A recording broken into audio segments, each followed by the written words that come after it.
in the tundra where the chill gives birth, rises a beacon of unmeasured worth.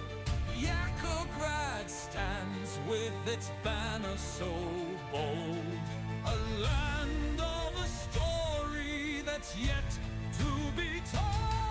Oh, Yakograd, we raise our cheers. Through icy winds your voice appears. The Yak, our guide, strong, steady and true. With Commissary J, the future's new.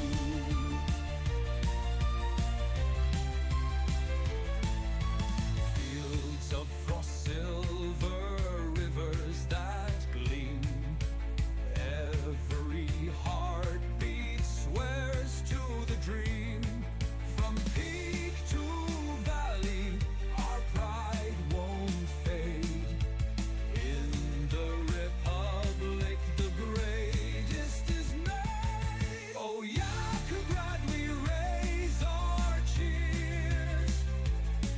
Through icy winds, your voice appears. The Yak, our guide, strong, steady and true. With Commissary J, the future's new. Every storm we weather, we stand refined. EJ, commanding both heart and mind. The Yak shall graze where the heavens bow. To Yakograd we make this vow. Oh, Yakograd, we raise our cheers. Through icy winds your voice appears. The Yak, our guide, strong, steady and true. With Commissary J, the future's new.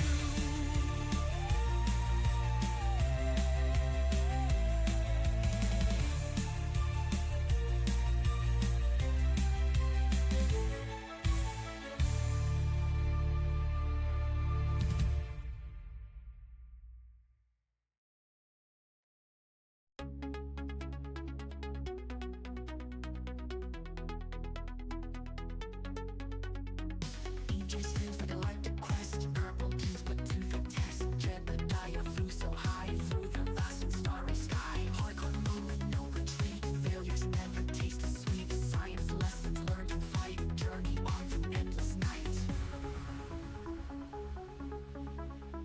Hardcore mode with no retreat. Failures never taste as sweet. Science lessons learned in flight. Journey on through endless night. For the stars, we aim so high. The poor jet did kiss goodbye. For science and purple might, we'll keep flying through the light.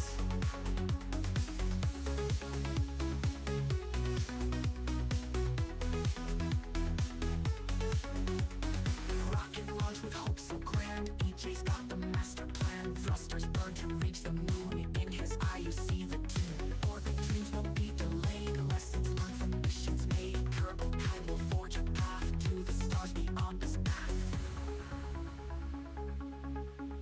For the stars, we aim so high. The poor jet did kiss goodbye. For science and purple might, we'll keep flying through the light.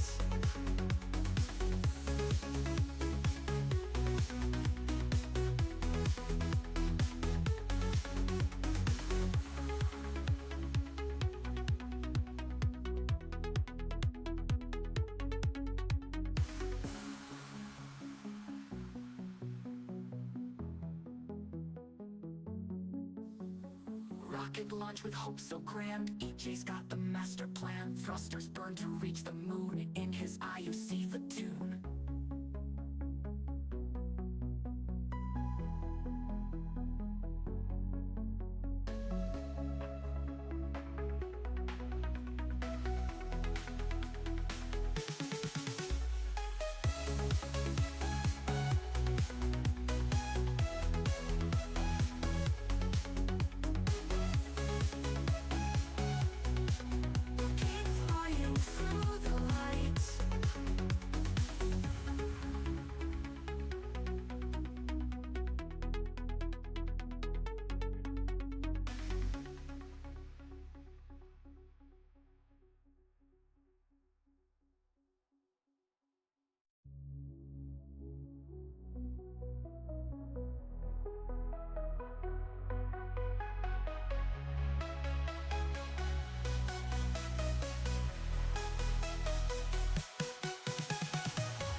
Okay, here we go. Space news and Fram2. Let's go. Sorry, that was a long 20 minutes. I went down to eat dinner and we had company over. So I had to entertain. You do like to entertain, don't you?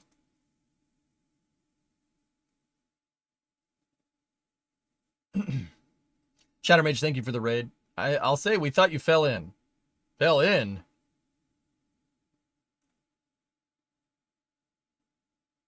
Oh, I gotta go pee. I'll be right back.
Hey.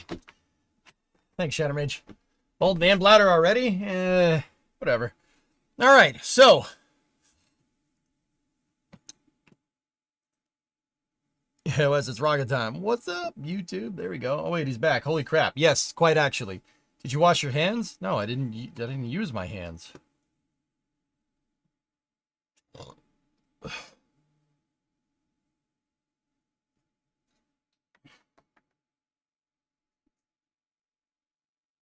Do you recommend a 350Z?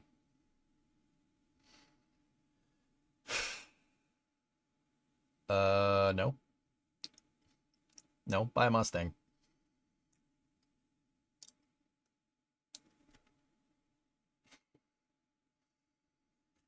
Yeah, I used the 3 seashells. Yep. Is that a new chair? Yes. I had this hanging in a box in the garage. I decided to make it. It was a gift from a viewer. Buy a Camry, it'll last forever. Don't listen. Pay no attention to these hypocrites.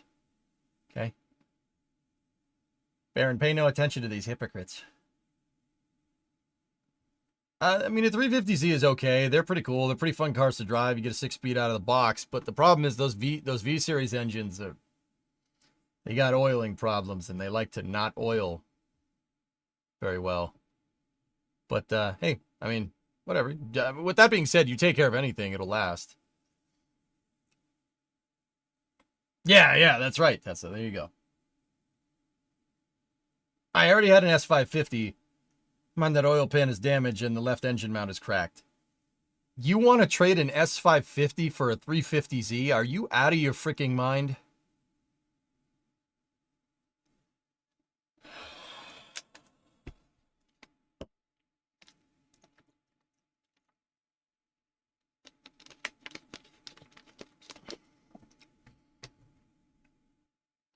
Screen out again behind you. I know, Peter. I don't know what the heck that's about. So we can do some space news. The coverage for Fram2 should be starting relatively soon, but we did get some behind the scenes from one of the crew members. Here, check this out. Look at this. Ready?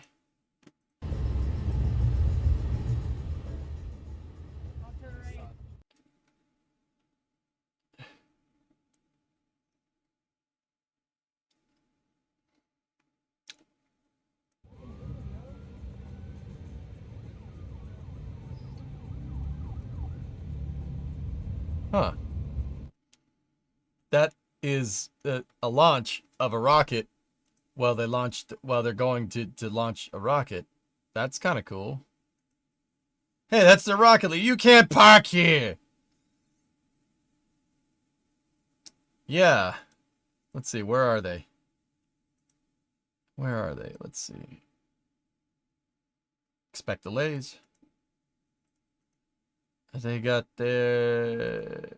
Oh, yeah, the baseball fields. You matter, by the way. Cool. Well, that's pretty neat. Sweet. Cool. So we did see that, and also check this out. You want to see another cool one? Take a look at this.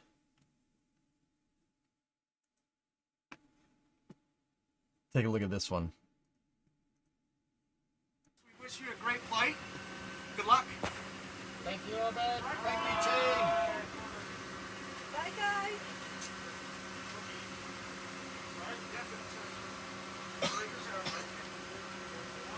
Dragon SpaceX, nearby for side hatch close.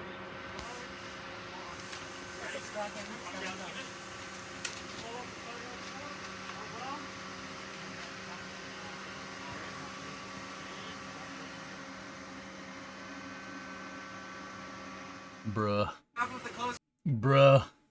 The ninjas speak English. No, that was subtitles. So, if you're wondering what this is, that was the crew going to and crew ingress, or well, the last part of crew ingress into the Dragon capsule for the Fram2 mission.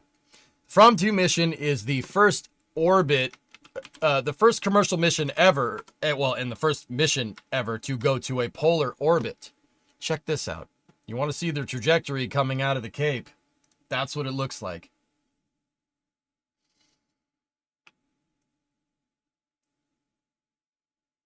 No human has ever gone into this orbit before. Ever. That's the polar corridor out of the Cape. Crew is already in the capsule right now. They've been in the capsule for a little bit.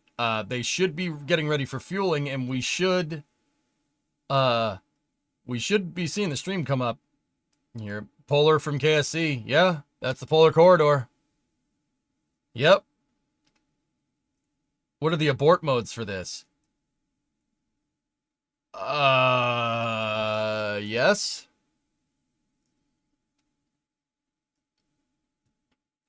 Yeah, it is a pretty dang wild mission.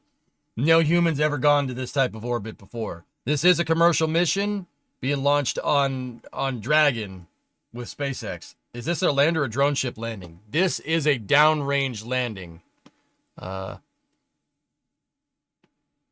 Yeah.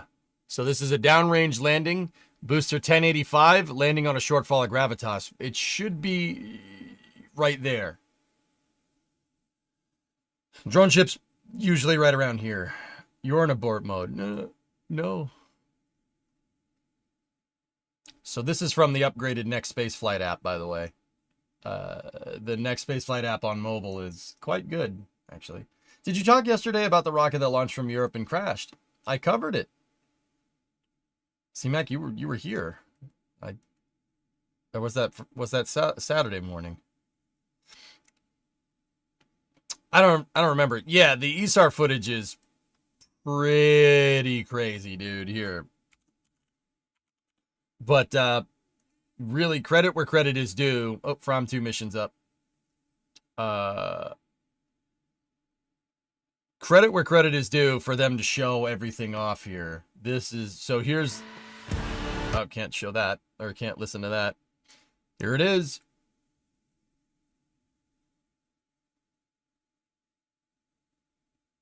Dude, it was a great liftoff.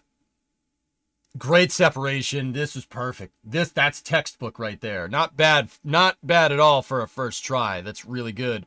Unfortunately, right after that, that's where things started to go a little bit south. This is from Indoya, the Indoya Space Center in northern Norway. Yeah, then that happened.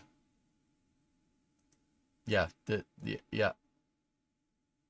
They cut right to the rocket falling, but yeah, it didn't do good. The rocket flipped over and shut off its engines right after that, and yeah, it came back down, and we were all right. Music, thank you. Really don't need a copyright strike, please. So it went up and got to about here, and then it fell right back down. We were wondering if it hit the pad, but no, it didn't. It didn't hit the pad, but it did explode.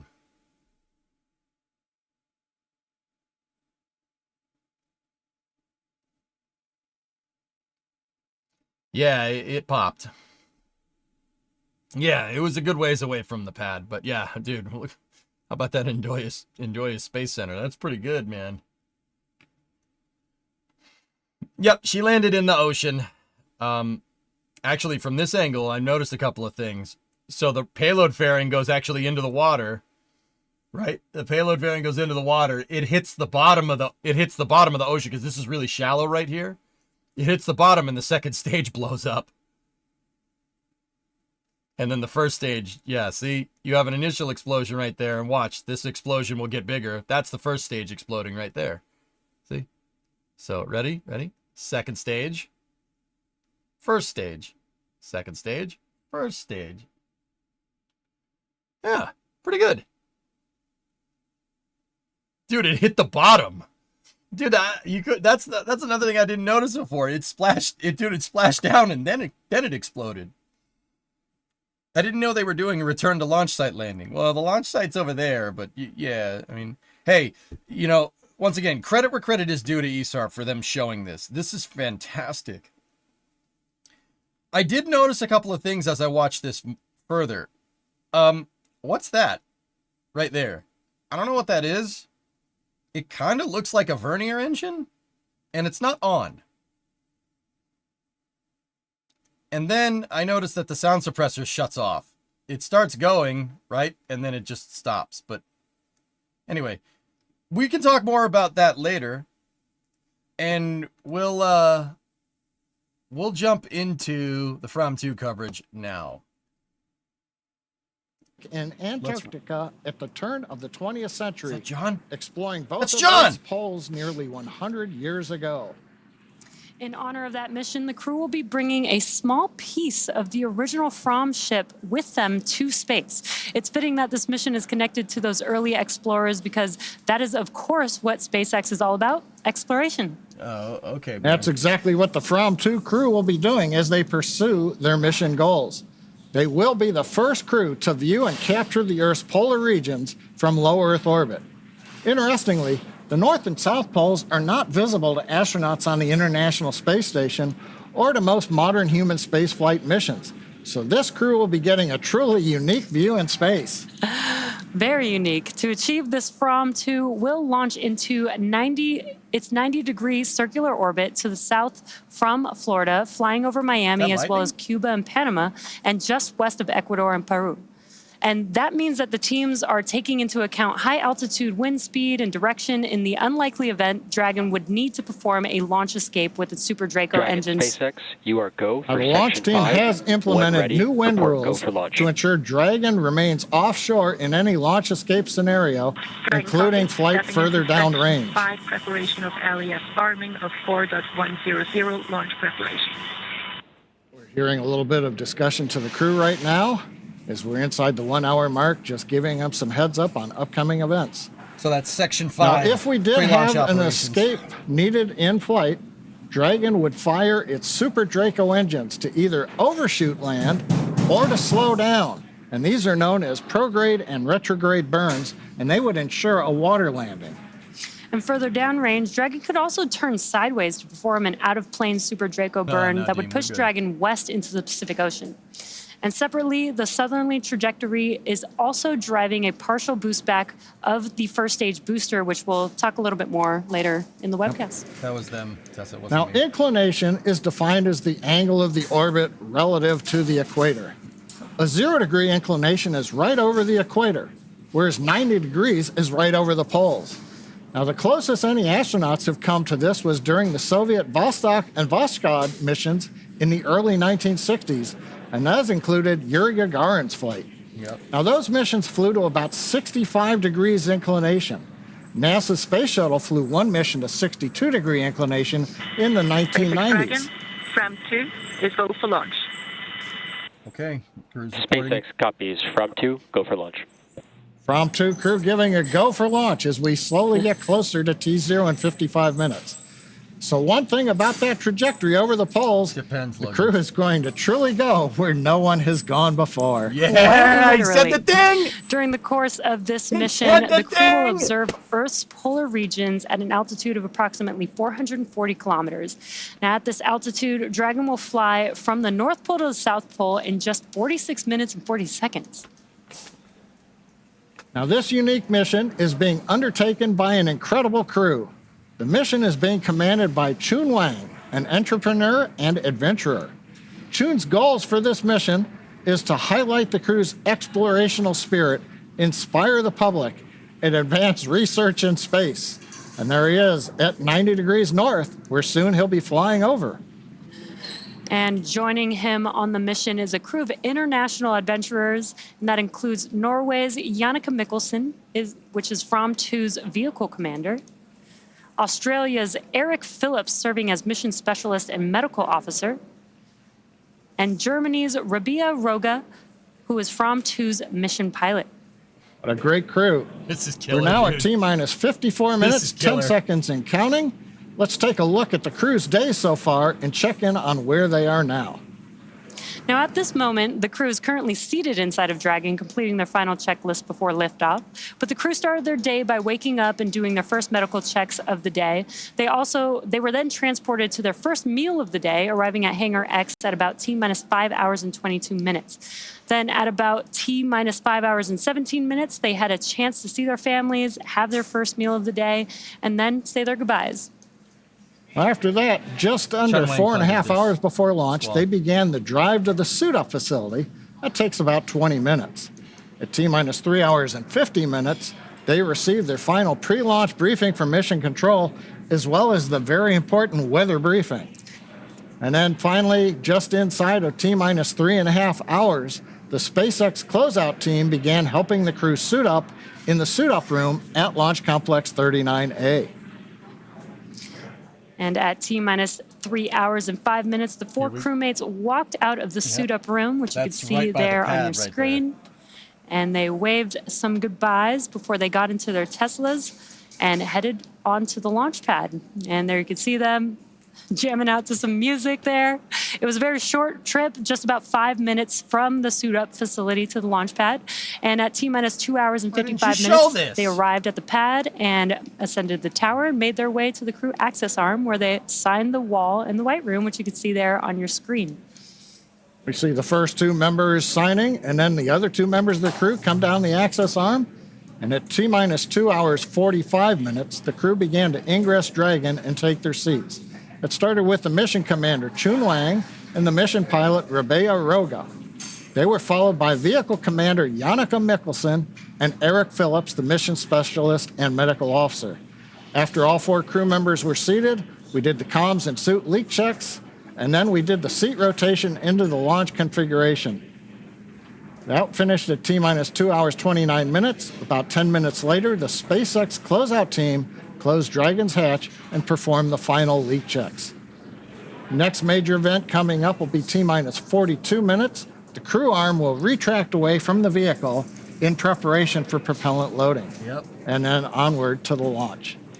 And this coming is up happening. right before that happens, in just about 6.5 minutes from now, the launch director will conduct a go pull for propellant loading at T-minus 45 minutes. And after that, at T-minus 10 minutes, we will proceed into terminal count. And all that brings us to launch, which is expected tonight at 9:46:50 p.m. Eastern Daylight Saving Time. What's up, dude? That's just over 51 minutes from now. I know this is the future, but I'm still not used to seeing no astronauts just riding with everything automated. They, Squall, the private missions receive the same training that the astronauts do, for what it's worth. Yeah, it's the same training. Yeah, it's the same. So they're not, believe me, this is not just, these aren't passengers. They know how to fly the Dragon capsule if they need to. Is an entrepreneur and adventurer. He's well-traveled, having visited more than 100 countries in the past few years alone. In fact, he met and selected his fellow Fram2 crew members while living in Svalbard, the far north Norwegian archipelago. Svalbard. Vehicle Commander Janneke Mikkelsen is a Norwegian director and cinematographer specializing in immersive technologies like virtual reality and 3D, and the first Norwegian astronaut, female Norwegian astronaut. I don't know, man. Foo. Australian Eric Phillips is Fram2's mission specialist and medical officer. He is a professional polar adventurer and guide, having spent most of his adult life in the polar regions. Germany's Rabia Roga is Fram2's mission pilot and will oversee research activities 5 on days, board. if I'm remembering Rabia right, is an Stuart. electrical Could be engineer wrong, and though. robotics researcher from Berlin, who on this flight will become Germany's first female astronaut. Now, in less than 4 minutes, we should hear from the pretty SpaceX good, launch man. director giving directions to the team as we get ready for propellant load. So let's take a moment, though, to hear directly from the Fram2 crew. 3 to 5 I day am mission, that guys. person that you meet in a really remote area carrying a film camera and a really heavy backpack full of camera equipment. That Nice is me. camera. Right now, I'm pursuing a PhD in Arctic robotics. So I give brains to autonomous boats in the Arctic, which basically means my background is research. I work as a polar adventurer and guide. That essentially means that I'm taking myself and small teams, often customers, on expeditions typically to the North and South Poles. I have dreaming about space stuff for quite some time, and even as young as in my teenagers, I spent so much time follow the missions, trying to calculate the orbit, trajectory, and pay very close attention, like what's going on different online forums. As a kid, I actually spent 5 years learning how to walk again and how to reuse my motor skills, like learning to walk, learning to run, learning to jump. And in that time period, I became space obsessed, and they were photographing the planet in 3D. I thought that was really cool. Project that tied me most to space was leading a student satellite project, which was my heart and soul. It is funny citation. because Hell I'm yeah. going to Nice launch before plane. the satellite. So I look forward to seeing it come after me, I guess. Looking back historically at how we all came together, we had this polar connection. We all have a connection to an archipelago of islands that is set in the Arctic Ocean called Svalbard. Arctic. I spent quite some time on Svalbard, the northernmost city or town one can live in and work from. Every crew have a certain connection to Svalbard. Janneke currently lives there. Chun has been there. Rabia and Chun have both joined me on expeditions there. So we kind of have this connective tissue, if you like. But it so happens that we're all bringing things into this mission that are critical. We will be doing something that is quintessential to humans, and that is seeing things with our own eyes. Yeah, the Fram2 mission is like my baby. I planned and designed everything. I make a proposal. I think this is one of my life goals. Dude, this is a ballsy freaking mission, dude. Now, the crew is so excited to This go is to space dangerous. today. Like, the good kind of dangerous, guys. Like, polar orbit's no joke. You know why? Like, what happens if you have to come back down? There's only certain areas where you can come back down. You don't want to come down the middle of Antarctica. That would not be good. This is a ballsy mission. Very ballsy. I like it. It's pretty good. Pretty good. Pretty good. Mission director for their. Also, Tessa, you tried to April Fool's joke me. You know it's still March 31st here, right? You know there's an ocean in between us, correct? Make announcements on control room putting it out lockdown there. and protocols for holds or launch escapes. And then they also remind the team that inside of T-minus 10 seconds, only the computer will be I able think to so, abort Trey. the Yeah, launch. that's actually a good Now, once the question. launch director gives these instructions, Level he will, one he will balls. clear the team to proceed with moving the crew arm away from the launch vehicle. So this Dragon has the Starlink antenna in its trunk. Actually, not this. It's just the optical sensor. So they will have Starlink on board. Yep. It's just a modification to the trunk of Dragon. It has one of Starlink's optical sensors in there, some lightning. Now, once that crew access arm is retracted, the escape system is armed. That sets the conditions for propellant loading to begin on Falcon 9. Now, Peter, it'll be all As right. always with Falcon, once we start propellant loading I at mean- T-minus 35 minutes, That will commit us to launching. That's part of the reason why this mission is so crazy. Like, you're asking any danger from the Northern Lights. Well, okay, so what is the Northern Lights? What is the boreal effects? Or the aurora effects, not boreal is the North Pole. The aurora australis is the South Pole, right? What are these effects? These are charged particles that are basically the exhaust plume from the sun hitting parts of Earth's atmosphere that don't have the magnetic field in front of it, right? And what happens when these charged particles hit the atmosphere and not the magnetic field is that they react and make different lights with certain gases in our atmosphere, usually green, sometimes red. Flying through that will definitely get you a higher radiation dose and would better simulate a capsule that's going beyond low Earth orbit. I don't think that's an accident. I think SpaceX approved. One of the reasons why SpaceX is doing this is to get some good data on Dragon flying potentially BLEO, beyond low Earth orbit, because over the poles is very similar to going outside of the magnetic field, like a mission that's going to the moon or to Mars or something. They're gonna get some pretty damn good data from that. And also, this is a crazy freaking mission. Like, this, dude, the ascent corridor, everything about this mission is nuts. The ascent corridor is bananas. The mission going to polar orbit is ridiculous. Nobody's ever been this high up. No one. And like, I'm not talking in terms of altitude. They did explain it a second ago. Lightning. Oh, that one had a strike. But that's the storm that's already gone by. I'm talking about inclination. So if you look at Earth, right? You look at Earth. Earth has the equator. You're looking at it from the side. There's the equator. All right. Inclination is the tilt of the orbit relative to the equator. The ISS is 51 degrees inclined. So it's somewhere around here. The highest mission ever flown is like at 65 degrees, which is up here. The highest the space shuttle did is 63, which is here. They're going up here. That's ballsy. No one ever goes up. No one's ever gone up there. No one's ever flown over the poles from space. Ever. Ever. Period. This is a crazy mission. It's pretty cool. But why? Magnetic field has a lot to do with it. I mean, the space shuttle probably could have done it, but yeah. On everything so far is go for propellant load as well as go for launch, and both Falcon 9 and Dragon are ready for launch today. Propellant loading will begin on time at T-minus 35 minutes. And right Slackster, I was cleaning the shop the other day and I was thinking, I thought of you. What perfect timing. I found, I had this. The crew access arm is now going to retract away from the vehicle, and there's a great view of that. Crew arm retract has begun. The shot from inside the White Room, which we sometimes 50 get. months from Slackster. This is Thanks, one man. of the last major visual milestones we'll see in preparation for liftoff. Here we go.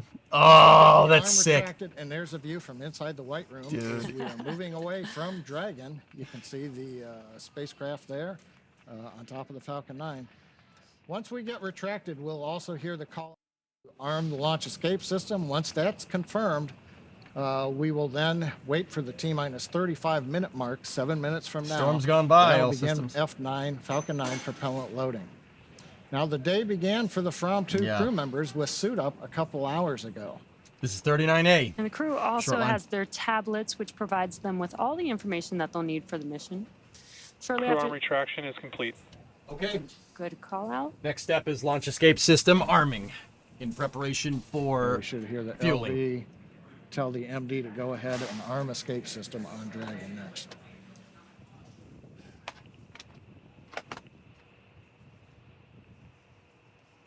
It's fine, O10. They leave the gate open in case of quick egress. I think right They'll now close they're the just gate waiting for the after last the data launch. confirmation that the arm Dragon, is retracted. SpaceX, you are go for section 6, close visors, and arm launch escape system. Here we go. Also, I want to point out that the lights are on in the tents over there, and construction equipment is all around Starship's pad. That John just mentioned. Do higher inclination launches have greater stresses on the vehicle? Good question, Carl. No, not necessarily more stresses on the vehicle. It requires more delta V. Because they're launching directly south, and the Earth is obviously rotating from west to east, right? That's the way she's spinning, right? You're gonna have to counteract that spinning force. You're trying to go straight south. The Earth is spinning. You're going that way, going about 500 meters a second, right? So they have to kind of launch out and dogleg back, which is why if you look at like their trajectory, it looks like it's tilted this way because that is counteracting the spin, right? That's counteracting the spin. It requires more fuel to do that. For the nerds, you need more delta V to do that, to counteract the spin, especially from a low longitude. The Cape is 27.5 degrees north, meaning, yeah, they got about, actually, it's not like 500, it's more like 400 meters a second. It'd be 500 down here because the Earth is not a perfect sphere. It bulges at the center, like if you have a deflated ball or something. It bulges at the center. Also, it's spinning like crazy, so it kind of gets kind of thick in the center, thick around the midsection, you know what I mean? Now, because of that, it spins faster around the equator, and you have to counteract that. So it's not necessarily more stresses on the vehicle, but it is a more demanding mission. You need more delta V to fly into polar. Information from the Dragon team. Don't be that guy. What does that mean? Don't be it's kind of a catch-all for just being inappropriate at times. Alfama, if you have to ask. We saw the crew access arm come back, and we've talked about it before. It rotates away slowly. It took a couple of minutes or so before we got the call out that it was in the launch or the stowed position. A lot, Peter. Now, if there is... How much training has the crew done? A lot. A lot of training. Probably about a couple of years in the making, just like any other Dragon crew. This type of mission, you don't just fly willy-nilly. This is a crazy mission. This is like, it's not as crazy as like Polaris Dawn, doing an EVA, but it's close. It's close to that manner of difficulty in terms of like mission nuttiness. This is a hard one. We'll see how it plans out. I wish these guys the best. This is awesome. So that the private missions to space rotation is not indicative of how we would support during a contingency. No problem, Yeah, Carl. exactly. We've thought through a lot of these procedures, and while everything that you've previously seen on crew launches seems very standard, we do have scenarios and have set up the crew and the vehicle and the launch pad for the diameter, all of these scenarios, including... What's the diameter of Dragon? 3.7 meters across. So that is 12 feet? 12 to 13 feet across. Falcon is not the biggest rocket flying by any means nowadays, but what it lacks in size, it makes up for in capability. It's what is that? Something's flying around back there. Helicopter, maybe. So it's all closed out, and it should stay that way through flight. The only time Dragon has ever done an abort was the in-flight abort, Kate.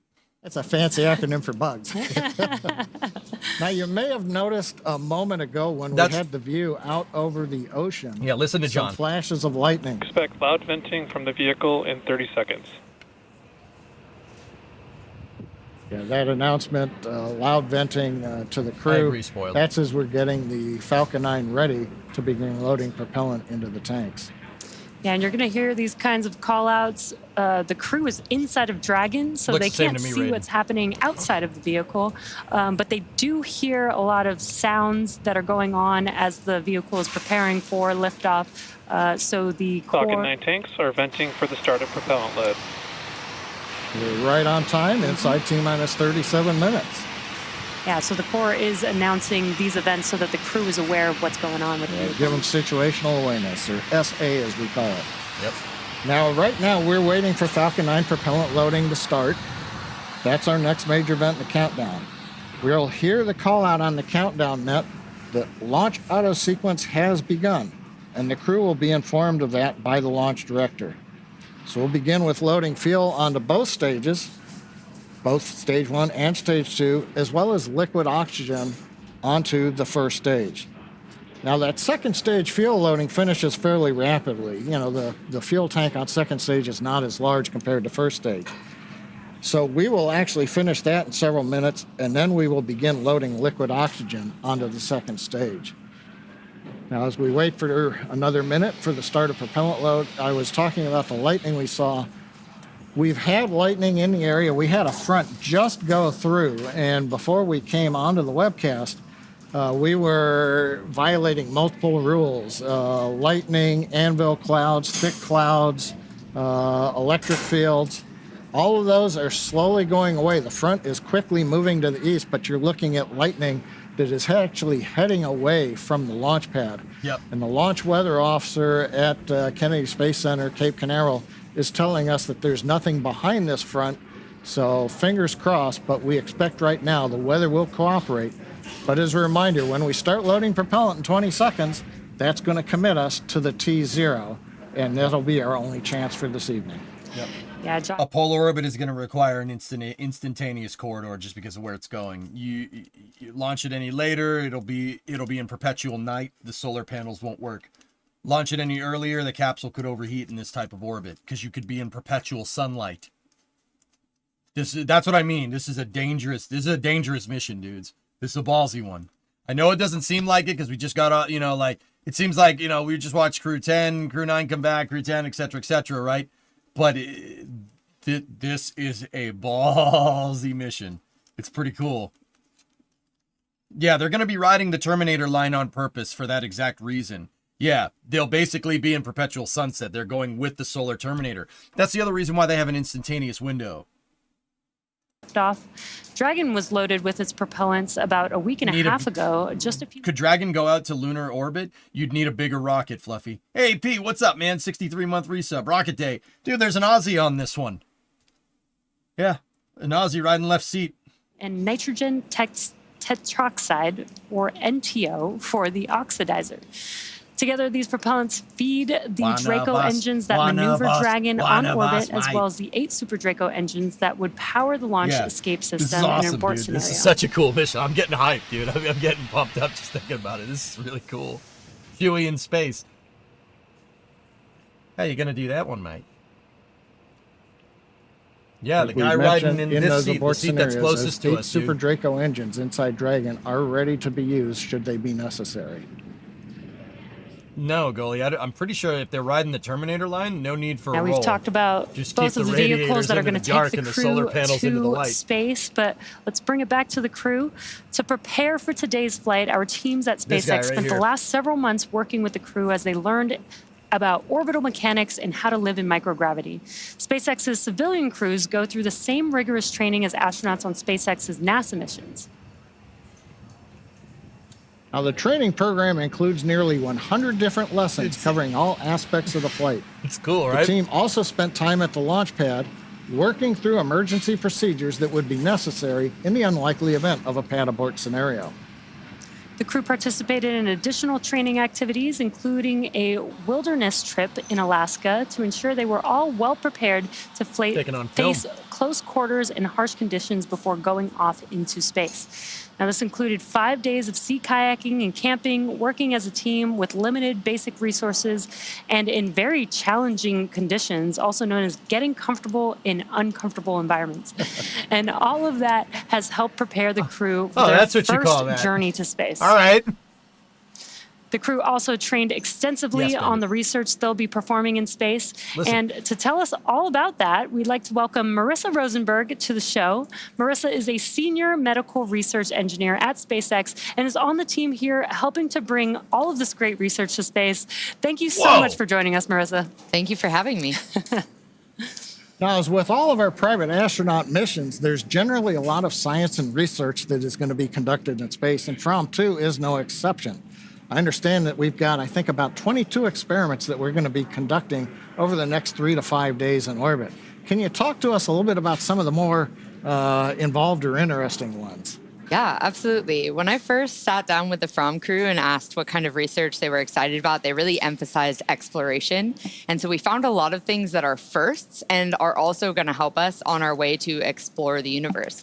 And so one I'm very excited about is the very first X-ray in space. And what I have here is a mini X-ray generator and a digital detector plate. And so the crew is going to use these to take X-rays of different parts of their body. Why do we care about X-rays in space? A few reasons. One, if we're going to be walking all around the surface of different planets, we might have an injury. And an X-ray machine is a standard in any emergency room. But another interesting use is that bones actually lose their calcium in space from not being in gravity. And this machine can also help us measure astronauts' bone density. So we can actually keep track of how they're doing in that respect. Oh, and that's finally, sick. this can allow us actually to look into machines. So if we have a machine that's malfunctioning, instead of having to take it apart and figure out what's wrong, we can just take an x-ray of it to diagnose the problems. Now, while the engineer in me is like, this X-ray device is really cool, I actually think it's really cool that we're kind of making life in space very similar to life on Earth. And you also have some other devices here with you that are doing the same thing. Load is started.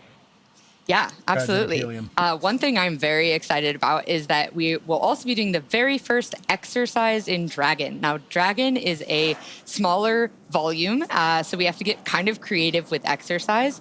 And how we're going to do that is with blood flow restriction. So blood flow restriction is where we actually cut off some of the blood flow to, in this case, the legs. And we're doing this with two different devices. The first are these shorts here. They're Hydro shorts, and they use an elastic band with Velcro to reduce that blood flow.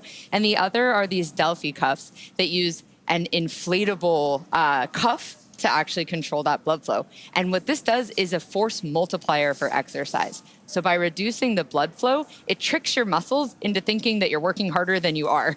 So you get a little bit more bang for your buck there.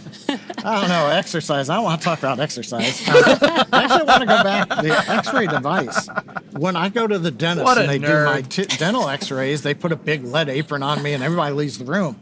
You can't leave the Dragon capsule.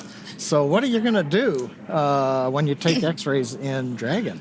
Yeah, it's a really good question. You're right. You can't leave the capsule. So the most important thing that we do is consent the crew. So we really lay out exactly how much radiation we expect them to get from this device and what the risks are so that they can make an informed choice of the risks and the benefits. However, this device is FDA approved, and there's very little leakage of the X-ray outside of where you're pointing it. And it has these very cool, what are called collimator knobs, which control these lead plates that allow you to really narrow in the amount of X-rays that you're going to get. So you're really only getting X-rays in the area that you want to image. Dude, that X-ray machine has a focal length. You can change the focal length. That's pretty cool. Devices to help them stay healthy. Now, Fish, it seems like they're going to need some nutrition, some food. Can you tell us more about some science experiments on that? Absolutely. I think food is one of the most challenging issues that we have to solve for long-term missions. And we are taking one step with Fram2. They will be growing the first mushrooms in space. And they are going to be growing oyster mushrooms, a very delicious varietal that doubles in growth every day. So it is, considered a perfect space crop. So we'll see how they do in microgravity. Okay. Now, I understand after we return to Earth, the crew's got one other medical experiment they're going to do, and that is something about unassisted leaving of the spacecraft. Can you talk about that? Yeah, absolutely. Again, we have to think about exploration. So right now, when Dragon splashes down, we have a whole recovery team and ships and fast boats, and it's very exciting. But when you land on the moon or Mars or any planetary surface, there's not going to be a recovery team there to greet you. So we really want to start understanding what crews are capable of right when they land. And the best way to start understanding that is on a relatively shorter duration mission where they are a little bit deconditioned from not being on Earth, but not as much as, say, a 6-month mission. So this is the safest environment that we can do this test. And we're going to have the crew hop out of their seats on their own, take their footrests off, go down, get their survival gear, get it out of the hatch, get themselves out of the hatch, and walk all the way to the medical bay without any assistance. No one's going to help them with their luggage. Okay. I see why they're going to be working out on orbit so that they can be prepared for when they come back. Exactly. Well, thank you so much for joining us, Marissa, and sharing the information on these devices and research that they're going to be doing in space. Absolutely. I can't wait to see the launch and all the great results. Coming up. In addition to what if that trip went south? That would be awful. That'd be so bad, man. What if you start getting stressed out? That would be awful. Competition. And they're calling it From to Ham. No, ham. Now, while it is a competition for students, you can still try your hand at receiving images and solving the puzzle if you're a ham radio operator and you have the right equipment. You can check out the technical specifications at Fram2 Ham Fram2Launch.com. Now, we had an opportunity to catch up with the crew to hear about several of the activities that they have planned for their time. No. I'm talking about it going way south. You know what I mean? Like the deep south.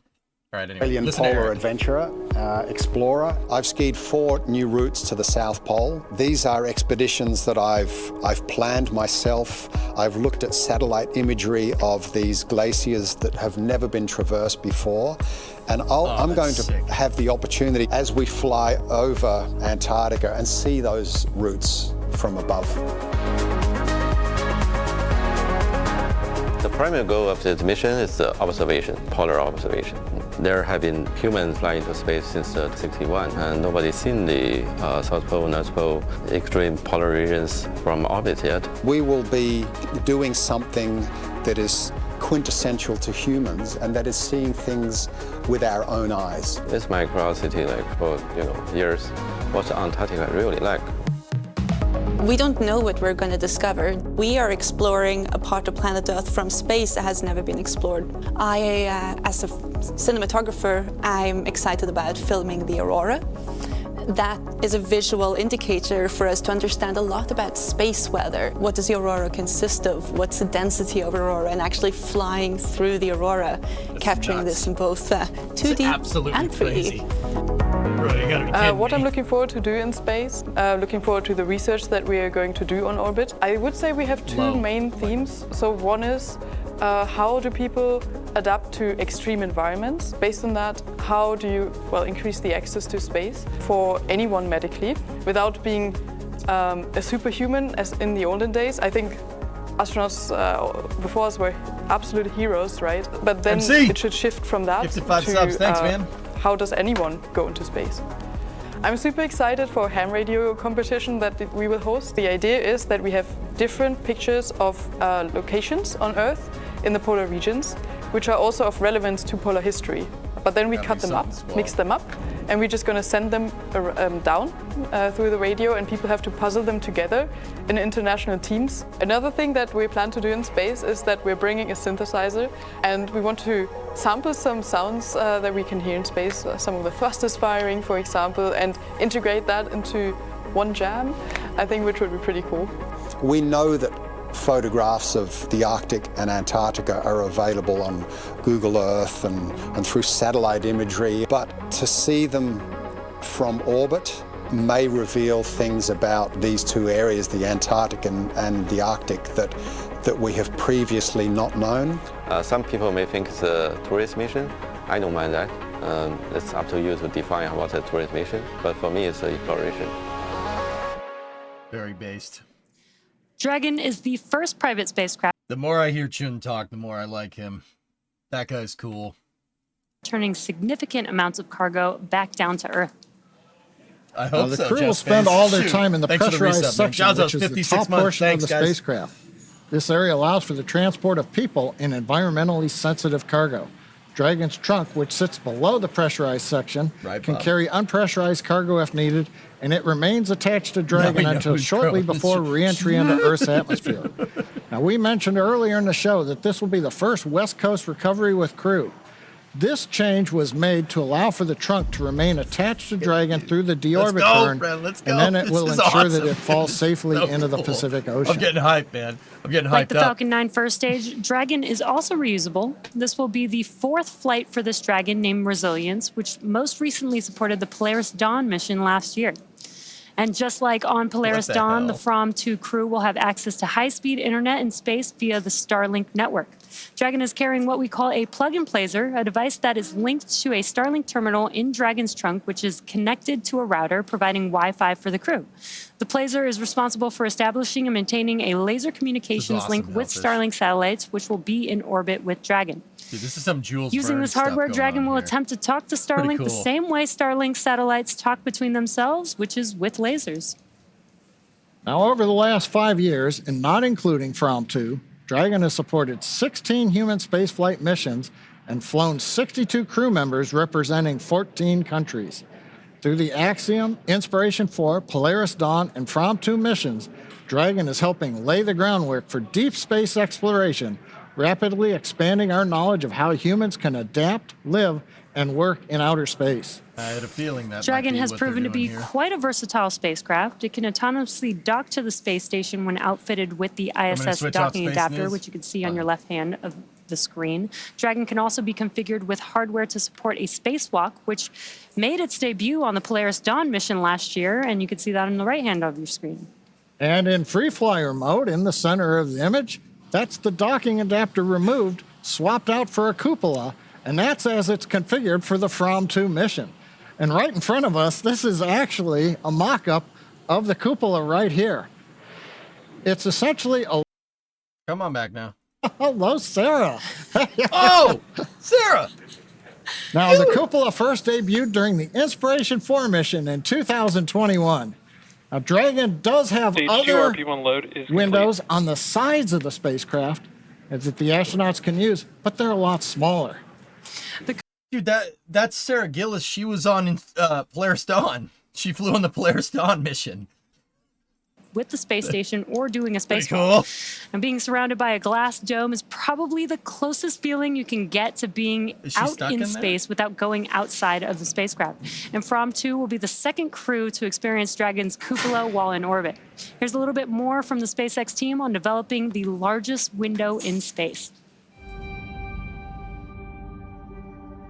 When we started thinking about the cupola, it's more than just another window in space. It's an great. extension I love this of the stuff, Dragon man. I can't spacecraft. get enough So of it. when we got into concepting, it has to have the same feel and aura of the actual Dragon spacecraft. You are go to open the forward hatch for cupola use, and please enjoy the best view of the planet. When the That's forward the same hatch first opens, you can look up and you see immediately that there's a large window up there with the 4 Draco shields protecting the bubbles from the Draco pulses. If you look at the videos from Inspiration 4, you can see their jaws all drop just looking out the forward hatch, not even being in the cupola. The most notable thing to me is that it looks so simple on the outside, but the deeper you go, the more you uncover more complexities within it. There's 3 different bubbles that make up the cupola. The exterior-most bubble is our thermal bubble, which is designed to protect from micrometeorite debris that we could experience on orbit. The center bubble is the pressure pane, which holds in all the pressure. And the innermost pane is our scratch pane, designed to protect from anything that the crew inside might be doing. It's actually made from acrylic and polycarbonate layers, but you also have technologies that are in, say, fighter aircraft that are applied to the cupola. We have a coating called indium tenoxide, which keeps the temperatures down on the inside of the cupola space. All these aspects are tested on the ground and made sure that we operate safely and that we know that when the astronauts are going up there that they have a great time. What makes this the largest window in orbit? It's just the overall size of it. I feel like it's just so immersive, you're inside of the bubble and you're looking out and space is literally all around you. I think the experience of having the cupola on Dragon makes it such that Dragon is the experience. Even when we fly our short duration missions to the ISS feels like the destination and the experience, whereas having the cupola on Dragon really makes Dragon and being inside the cupola the destination.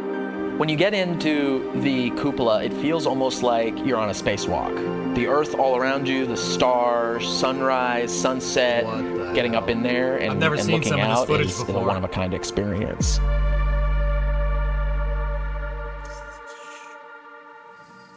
Now, joining us now are 2 SpaceX engineers who made their spaceflight debut on Polaris Dawn. They're going to help share what's going to space in a Dragon, what it's like. Welcome, Sarah Gillis and Anna Manning. It's so great to be here with you. Thanks for having us. Yes, thank you so much. We're thrilled to be here. Anna, That's awesome. Sarah, we're super excited to have you with us today. And for is those of you kick-ass, who are man. not familiar, Sarah and Anna spent nearly 5 days in orbit, along with their crewmates Jared Isaacman and Kid Petit. Polaris Dawn flew higher than any Dragon mission to date, reaching the highest Earth orbit ever flown. And the crew completed the first ever commercial extravehicular activity with SpaceX-designed EVA spacesuits. So we're excited to have them with us today to add some insight from that firsthand experience. At this point, propellant loading has begun on Falcon 9 as Fram2 prepares for liftoff in about 16 minutes from now. I'm sure you both remember what that was like. What do you think the crew is doing right now, and what do you think is on their minds? You know, prop load when you actually get to commit to that is a really big milestone in this. And so I'm sure the crew is all focused, really preparing for the operation ahead. As prop load starts, you start hearing the vehicle come alive. You push have the button massive for valves space. on Falcon that are opening as prop starts flowing into the tanks, and you can hear it. The whole thing shakes and moves. And in the capsule, you actually feel that. The whole rocket sways at times. So I'm sure they're going to be experiencing all of that and, really getting into the operational mindset before launch. Venting vapors, just like the breath of a sleeping white dragon. Experience what Dragon feels like and sounds like. Who knows? It's just an really incredible ride. Yes. Yeah, right now, you both are very familiar with Dragon, but not based on your spaceflight experience, but the roles that you had even before you flew in Dragon. What were those roles that you were involved in? Absolutely. So I actually started as an intern at SpaceX a long time ago, working on the interior of the Dragon spacecraft, helping test the interfaces. That led to building the astronaut training program here, supporting Bob and Doug through preparing our first crew to go to space. And then that led to supporting the Inspiration crew, the Inspiration 4 crew on the first all-civilian mission. And I worked on the operations team, and one of my favorite parts of that job was working in mission control. So one of my roles there was as a mission director. And the mission director is the person that leads that team behind us in mission control. It's the team of engineers and experts in systems, and together that team helps fly the Dragon mission. They respond to anomalies real time if they occur. They help keep the astronauts healthy and safe, and they help ensure all of the mission objectives are accomplished successfully. Now, the Dragon that's supporting today's Fram2 mission, that's the same one that you all flew in on Polaris Dawn. So cool. So Jesse and I haven't been inside Dragon, we're Falcon. But what's it like living on orbit inside of a Dragon? Or even going through the countdown right now? Living in Dragon is absolutely incredible. It feels like a Dragon is alive around you. So you have the sound of fluids moving through the walls around you as you're living in there.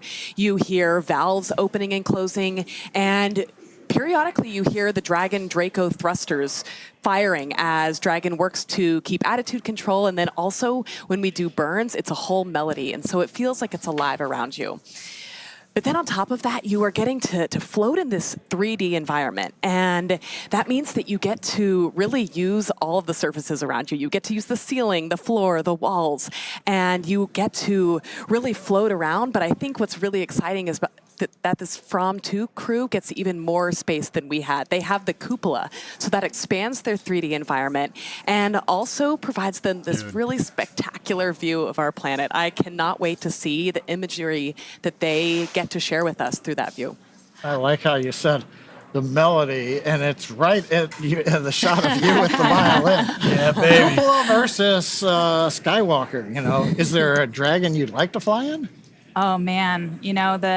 The spacewalk was extraordinary, so I'm really grateful we got to do that. But I think the views they're going to see through that cupola of the poles are going to be astonishing. I'd say any Dragon is a good Dragon. I agree. It's a good Dragon. All right. We are so excited to hear so much more about your guys' experience as we count down to Fram2's launch today. What, Jim? So we're about T-minus 12 minutes from liftoff, and while the countdown continues, let's meet the launch vehicle taking Fram2 to space today. Take a quick look here in the last minutes, but Falcon 9 is the first orbital-class rocket capable of reflight. For this flight, it'll be the 6th time this first-stage booster has supported a mission. Now, together, Falcon 9 and Falcon Heavy have completed more than 450 launches, including one earlier today, and over 380 reflights. That's a lot of launches. And the Merlin 1D engines on the first stage are optimized for sea level. These achieve 190,000 pounds of thrust each during ascent and descent. And at liftoff, Falcon 9's first stage has thrust greater than 5 747 airplanes at full power. And the MVAC engine, which has a much wider nozzle, is optimized to 220,500 pounds of thrust in vacuum. Can you tell us how the ride was on Falcon? Riding on Falcon is extraordinary. It is my absolute favorite roller coaster. At liftoff, you are momentarily suspended in a way that just defies physics. And then you start accelerating, pushing out through the atmosphere. I think a moment that stands out is main engine cutoff when you're first thrown into your straps, and it feels like the longest 11 seconds while you're waiting for a second stage engine to ignite. And then you start accelerating, and finally you end up in your orbit. Again, engines cut off, you're thrown forward, and then it's totally calm. Everything kind of lifts off, starts floating around you, but it goes from really loud to really quiet and serene. Can you imagine saying that it was really calm when you're going 17,500 miles per hour? Believe it or not, it is. That's pretty wild to hear. Yeah. Now, when Polaris Dawn returned to Earth, you splashed down off the coast of Florida, but this flight, Fram2, is the first time we'll be heading to the new location. Recovery operations for Dragon missions will now take place off the coast of California. That, as we said, will ensure that Dragon's trunk, when it's jettisoned during reentry, will re-enter over the Pacific Ocean. SpaceX engineers did some tremendous work to adjust for the new trajectory. That included changing how Dragon maneuvers before deorbiting and when the trunk is separated from the spacecraft. So while a different trajectory than your return to Earth, what was it like for the two of you when you were coming home from space? The return from space is also exhilarating. You still have those same heavy G-forces like you felt on the uphill, but instead of lasting for tens of seconds, they last for many minutes in duration. So maybe 7 minutes with those G-forces pressing you into your seat, feeling that pressure on your chest. But then on top of that, as the Dragon spacecraft is coming back through the atmosphere, the air around it is heating up, and you get this light show out your windows. There are neon pinks and oranges out your windows with occasional flashes of flames, and that is just the most remarkable view. That is so cool to hear all the different experiences you guys seen, your own fireworks show a little bit. Now, as we mentioned earlier, after splashdown, once Dragon's hatch has been opened, the crew will attempt to exit the spacecraft unassisted. This is the first time this will be attempted with Dragon, and we are studying the crew's ability to exit Dragon without additional medical and operational assistance. Exiting the spacecraft without help will become more important for missions to places like the Moon and Mars, where the crew may need to exit their landing vehicle unassisted. Okay, we've just got a few seconds before we get into the next major event in the countdown, but we're going to put you on the spot. You're the only two of us that have been to space and have gone through the splashdown. What's it like trying to get out of the capsule? Do you want dolphins? Dolphins were incredible. Awesome. It's very interesting readapting to gravity and taking those first steps. I think it's a great research experiment. This is seat 1. How many times have you been to the South Pole before? To the South Pole, around 10 or 12 times, but to both poles combined, around 30. How long did you take the ski there? My last expedition in Antarctica, I skied a new route they're up talking to the crew about their Fourth Glacier and across the plateau to the South Pole. This expedition was almost 900 kilometers, and it took me 50 days to complete. Can you believe that in just 42 minutes we'll fly from here in Florida to the South Pole? Unbelievable. So the guy on the far right is talking to the guy on the far left. Sounds like they're talking to Eric Phillips about his experience in the Arctic. And yeah, he's going to go from pole to pole in 46 minutes in one of these orbits this time around. But you're talking about in the last seconds here. It's no joke. What it was like cool. actually with splashdown, and then you got to get out. It's one of the coolest moments coming home and getting to see all of the people back on the boat to get you out. Stage 1 has started. Here we go. And so I think it'll be really interesting to see them kind of get more equipment out and proceed out of the capsule by themselves. And we just heard a stage 1 engine trill has begun. You guys being on the vehicle during this time, could you feel that or hear that happening? So I remember. So how many orbits are they going to do? A 90-minute orbital period at 440 kilometers, and they're there 3 to 5 days. So do the math out. I want to listen to Anna talk. In the countdown, I remember getting really focused, knowing that we were really close, and those seconds are just flying by. I'm sure there was a lot of other things on your mind. Stage 1 RP1 load is complete. Oh, we heard the call out. Stage 1 fuel load's complete. We're right on the timeline. Right now, we're down to just liquid oxygen loading on the second stage. Now, were you hearing these kind of announcements from the Corps, letting you know where we were going through? Yep, they're keeping you up to speed on everything. You hear the loops coming through the spacecraft, and it's, as Anna said, it goes by so quickly in these last couple minutes before launch.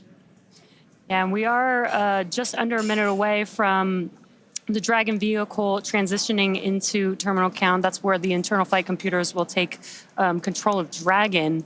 Did you guys experience any difference with that, or did it feel the same? Freaking lightning, dude. It's that crazy. felt the same, but we knew the words that indicated that transition, and so when that happened, we knew it was go time. This is sick. Super cool.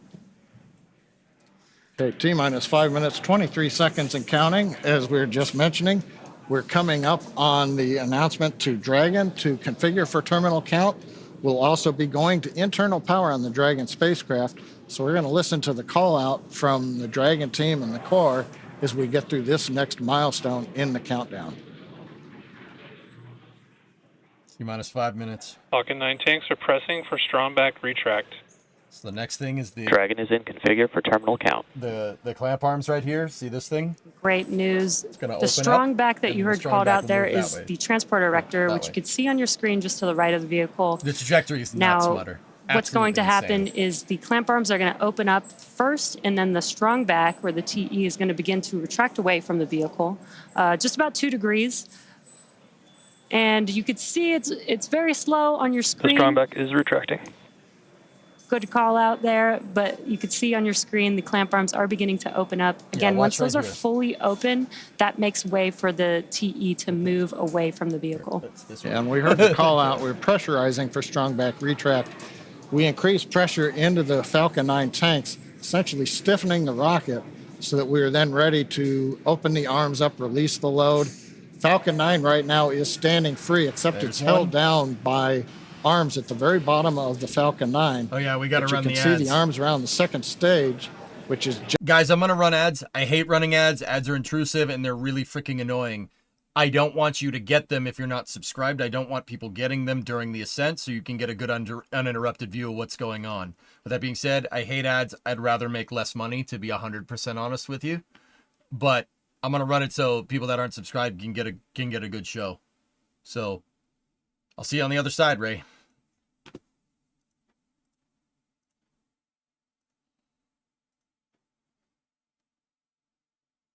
On YouTube, hi. Hi, how you doing? Loaded on both the first stage and the second stage. As John mentioned, liquid oxygen loading on stage Mustang 1 lad. should complete in about 10 seconds or Nice so. name, dude. And then second stage liquid I'm a fan oxygen of loading Mustangs. should complete at T-minus you 2 can minutes. Thanks for the sub, man. I appreciate it. Guys, the sub notifier is broken. Something weird is going on with waiting to hear Streamlabs. the call So I'm out trying to for call out the stage subs as one I see them. Locksley. I appreciate it. I appreciate every single one of you. Thank you.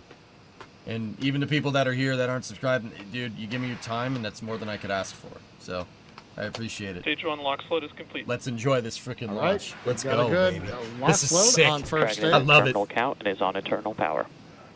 And we've got the confirmation. Yeah, Dragon Bob, has right? gone internal power, coming down from Chevy the life. crew. Except for Back to you, the Rob. Get out of here. Dragon team here in the Nah, mission Chevys are control fine. I center. got a 327 in my garage. Next dude. major activity, T-minus 2 minutes. Stage 2 LOX load will complete, and that'll finish loading all propellants Hey, Got on Nukes, the what's up, Falcon man? 9 first and second stages.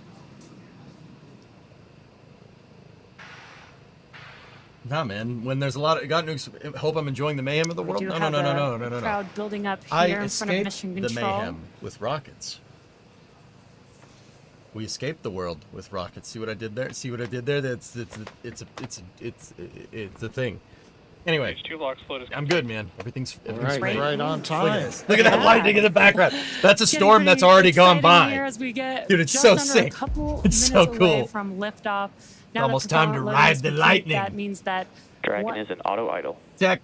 1 million pounds of kerosene fuel and Thanks for the liquid bits, oxygen buddy. are now loaded on the Falcon 9 vehicle. And we will begin some venting. This will be some venting of the ground gas closeouts have started. Expect loud venting. perfect timing. Nice house. That venting is There you go. going, you may see some white clouds around the vehicle. We are venting out the liquid oxygen line That's and normal. that colder air meeting the warmer ambient air in That's Florida right, is Tech. creating that Damn right, buddy. condensation. And I like to describe that like the Nah, this is condensation good, man. building around No a cold wind. glass of water. It's not windy. We're good. Now we're coming up on a minute where Falcon will go into startup. This is where the internal flight computers will take Yarg, over. that's heat lightning, so it's Falcon cloud to 9 cloud is light. startup. Cloud to cloud lightning. Now No, the should be vehicle- fine. Dragon is in countdown. Vehicles in startup. We're now just waiting for the final call from the launch director. I mean, they're only going to fly through that the corridor only flies through that storm for a second. Dragon, SpaceX, go for launch.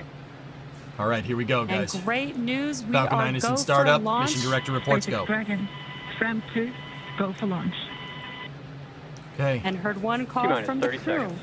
One last call from the Fram2 crew. Let's watch as the Come on, Falcon 9 guys. vehicle takes Dragon and Fram2 into space. 20 seconds. T-minus 15 seconds. Let's go. 10. 10, 9, 8, Pad deluge is on. 6, 5, 4, Sound 3, suppression system is 2, on. 1. Ignition. And liftoff. Oh, come on! Come on! Oh, it scared me for a second. Dang! There's the call for 1 Alpha. Abort mode. Contingency 1 Alpha for the crew. We have liftoff on Fram2. Stage 1 propulsion is nominal.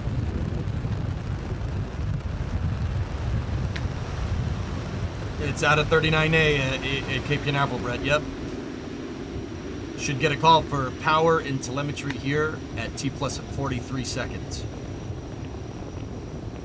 T plus 35 seconds into the Fram2 mission, the first ever human Speed, guys. spaceflight This is mission to crazy cover the mission, poles. dude. Come on. And we are throttling down the engines on the first Power stage. telemetry nominal. There it is. Should The get a first call stage for vehicle supersonic. form. Stage 1, throttle down.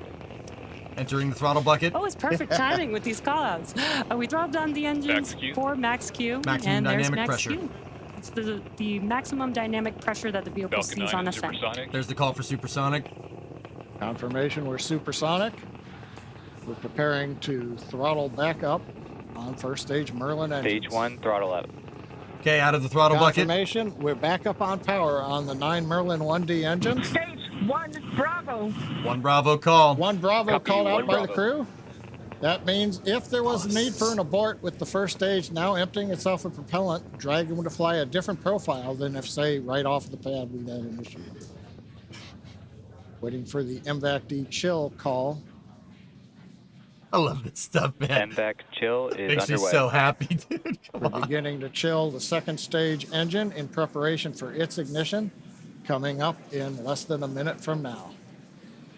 Second stage engine chill has We started. also have a few events that are going to happen back to back. We'll have Miko stage separation and She's flying second stage south, engine dearest. ignition.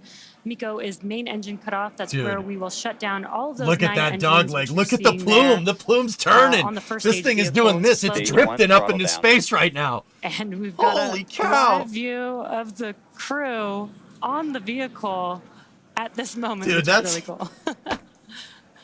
And we will have Miko Come stage on. separation and MVAC ignition in just about 10 seconds from now.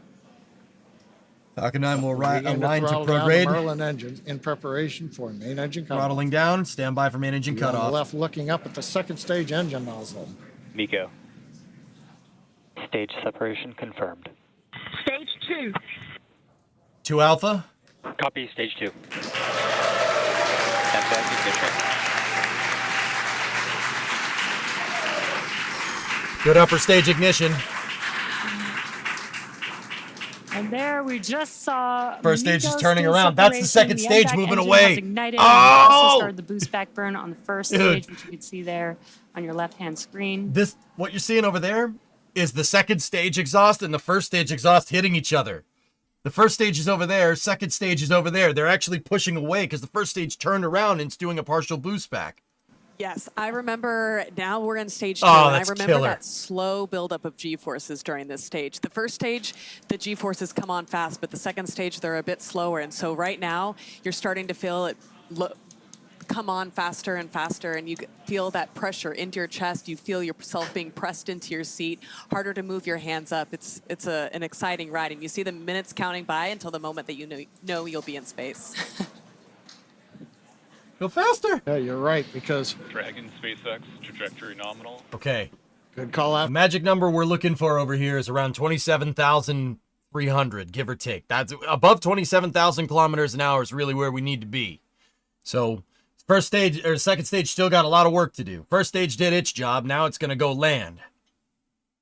There's more than 200,000 pounds of propellant, so when it first lights, it's not accelerating very rapidly. But Sarah, what's it like when you get near the end of the burn? We heard Bob and Doug back on Crew Demo 2 call it like driving down a gravelly, bumpy road at high speed.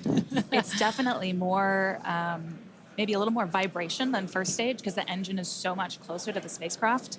So you absolutely feel a difference in the sensations you experience when you're riding on the second stage. I don't know what they're doing here. Oh. I'm sure the Fram2 crew is feeling something similar. They're still inside of Dragon, which is still attached to the second stage, and on your left-hand screen. SpaceX, trajectory nominal. On the left hand of your screen, you can see a view of the MVAC engine ignited. But coming up in a couple of minutes, we'll have the entry burn on the first stage, which is currently making its way back down to Earth. And we did perform a boost back burn on this one. Yeah, we did a one-engine boost back burn. We didn't have, normally when you launch to the east or northeast in a crew mission, you take advantage of the Earth's rotational velocity. But in this case, we're pretty much going straight south, and so you don't get that eastward velocity. So the first stage needed to use a little more propellant to get the crew up into the right position for stage separation. So we can't bring the first stage all the way back to land like we might do on an ISS mission. So instead, we're going to land on the drone ship, but not as far south as we would normally do Dragon, if this SpaceX, was trajectory nominal. something like a Starlink mission. Another nominal trajectory. Dragon copy, nominal. And the crew not so much, Natch. Not with the good comms with not the crew. really. But yeah, Jesse, to It's your more point, about the we are Earth spin coming at up this point. on But yeah. the second part of the return of the first stage, and that's going to be the entry burn. First stage will start the center engine. Oh, look, and then light two my additional favorite engines. part. We should see that coming up. Appreciate you, Tech. Thanks right for now in enjoying about this with 7 me. seconds. So I just want to remind everybody, we watched the Falcon Meanwhile, 9 the land crew on the other drone continuing to ship head to like space. 5 hours ago. There's 2 drone ships on the East Coast. We saw one land on one already. Now we're going to see the second one land on the same one in the same day. During this time, we would continue to Or the other monitor one in the same day. altitude as the There's 2 vehicle different kept drone ships. rising and rising. Oh, look. The supersonic retro propulsion. Yeah, you that got was the quick. displays there where you guys can monitor that during the launch. That was a really quick SpaceX, entry burn here. trajectory nominal. Look at plasma. And we did see Plasma on the accumulation on left-hand the screen booster. that the entry burn has begun. Copy, nominal. Oh, that's sick. Entry burn did complete. We didn't hear any callouts, but we do have a green screen here. We have a good entry burn. Second stage continuing to head towards the separation orbit. First stage heading to the drone ship. Stage 2 FTS has safed. We are expecting the landing burn on the first stage to occur in about 20 seconds from now. That'll just be a single engine burn amazing tech. on the vehicle. Once again, the M1D engines have about 190,000 pounds of thrust, which is just enough to slow the vehicle down just in time for landing. Copy, Panama. Panama abort contingency. It's another abort call out on the second stage.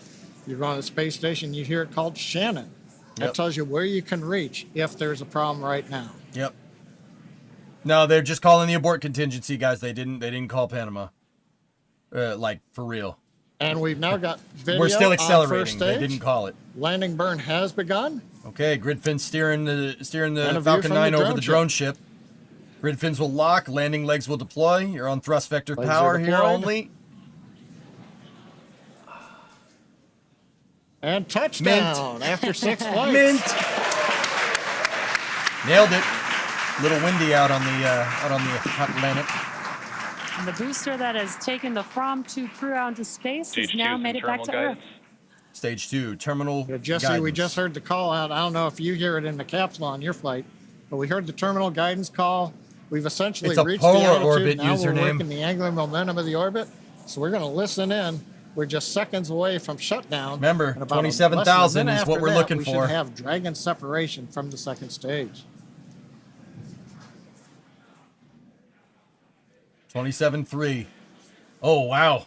They went past it. That's on purpose. That's on purpose. Polar. MVAC shut down. Oh, 28.1. Nice. Nice, nice. Very good. You're very much in orbit there. Great. Just great. Dragon SpaceX, nominal orbit insertion. Good call for nominal orbit. Great news There it is, You're man. Call out for nominal orbital insertion. Copy. Nominal. It's so cool. Dragon This is copies great. nominal. Launch escape system disarmed. LES Oh, disarmed. another good call out. They're in orbit. Next step Where is they Dragon wanna be. separation. They disarmed launch escape system. Doesn't need it anymore.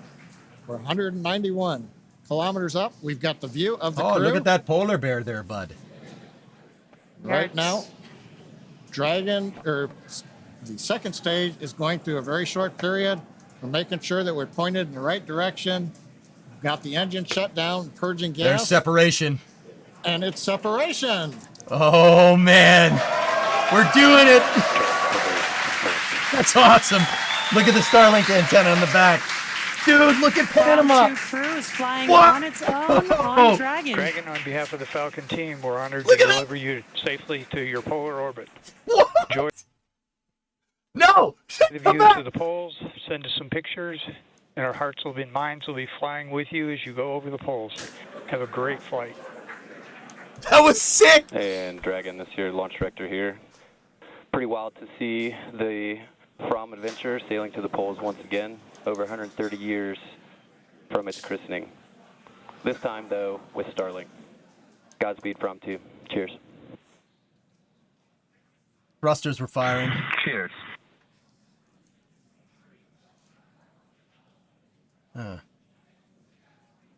SpaceX team calling up to Dragon.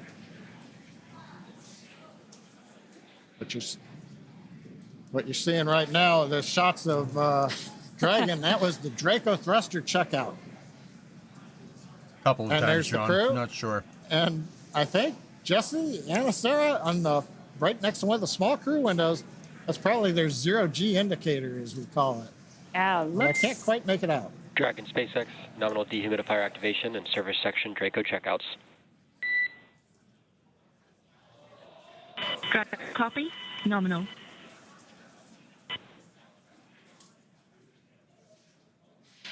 And as we don't have views, what you're seeing there on your screen is mission control here in Hawthorne. Again, the crowd that we had watching the Fram2 crew launch into space. We also saw the zero-G indicator. Hopefully we'll get another live view where we can see what the zero-G indicator was. You guys had a zero-G indicator on your mission, so you know, and I'm probably very connected with the tradition of being able to pick out the zero-G indicator. That was my first task as soon as we arrived on orbit, was to reach down and get the zero-G indicator out, our little dog asteroid. But I think it's honestly one of the coolest moments, the first time you arrive on orbit and suddenly physics has broken and everything is floating in a way that is so different than anything you've seen before. That's so cool to hear that from you, because seeing the zero-G is actually my favorite part of crew launches because of the same reason. Like, oh, it's the first moment you actually see that it's your evidence that they are in microgravity. Crazy Absolutely. that they flew But I over also that love the weather guy. tradition of being able to pick it out and the meaning behind the zero-G for each mission. I've got to ask, the Dragon separation, it comes so quickly after the second stage. But when you got separated from the second stage, was there like a wave of relief? No, or they was lost. it They're business as between normal? ground stations, guys. That's why I they think don't. there We was don't a have a picture sense on board. of joy in, recognizing that there were so many important steps that had to happen in order to get us to that point, and I got you, Royal. I can see it. recognizing that we had reached that point, but then also knowing that it was time to get to work. We had a lot of objectives ahead of us. It's really the moment the spacecraft comes alive. Like during Draco thruster checkouts, the nose cone opens, you activate your environmental systems.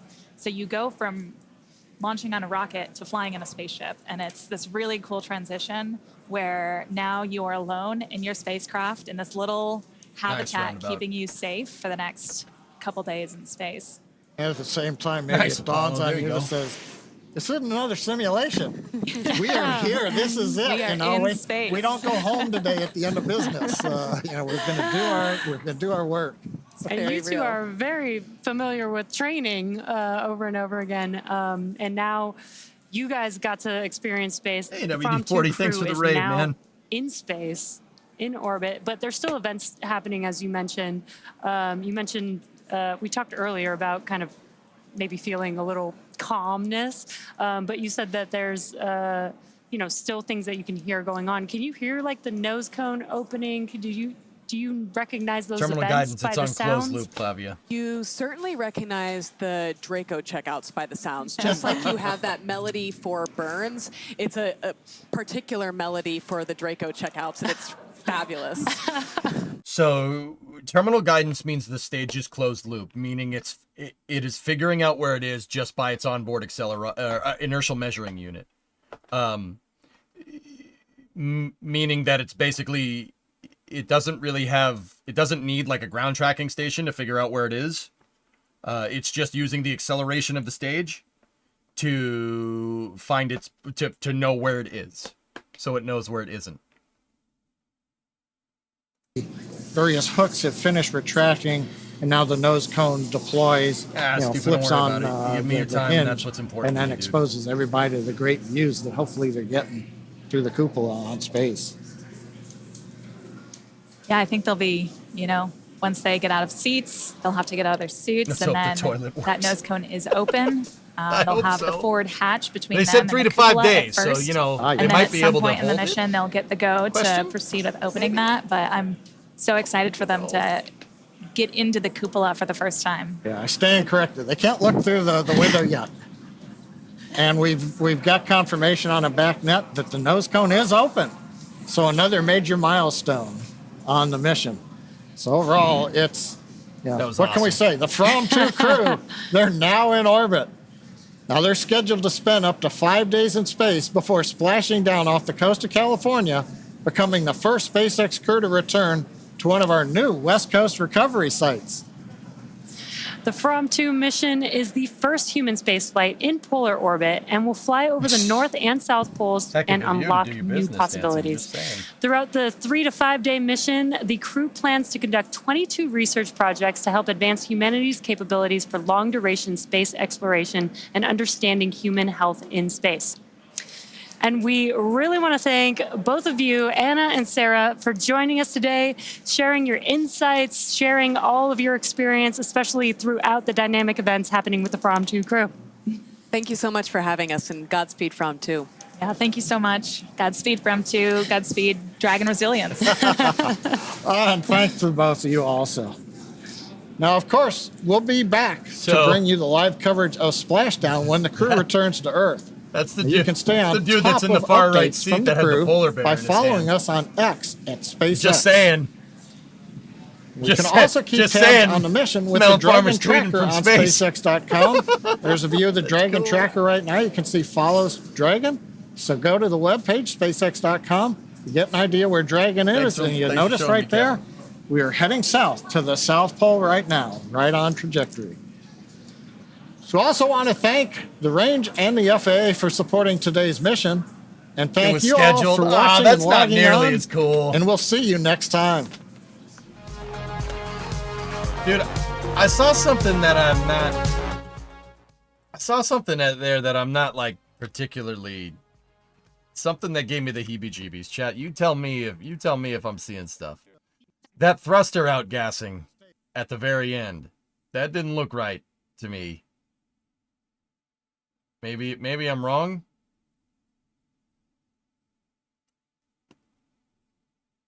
Yeah. It may have just been the lighting, because of the lighting we're not necessarily used to, Kate, but that gassing, they said it was checkouts. Yeah, I don't know what that means. That's a very catch-all term for whatever that was.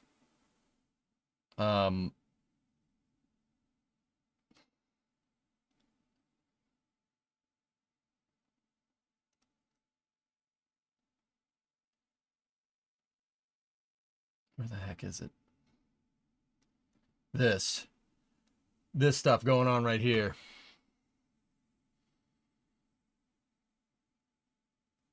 Yeah. They said they were doing thruster checkouts on the capsule. Normally you get thruster firings from multiple directions when that starts. Like that. You see that one popped real big at the very... See that? I don't know if I like that. Here, John also stopped. Let me listen. From Adventure, sailing to the poles once again. Over 130 years. Little guy. Wouldn't worry about that little guy. This time, though, with Starlink. Godspeed, Fram2. Cheers. Cheers. That doesn't look right to me. What do I know? I'm just the guy.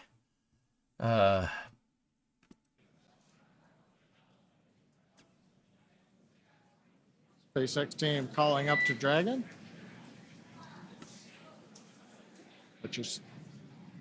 What you're seeing right now, this shot. See?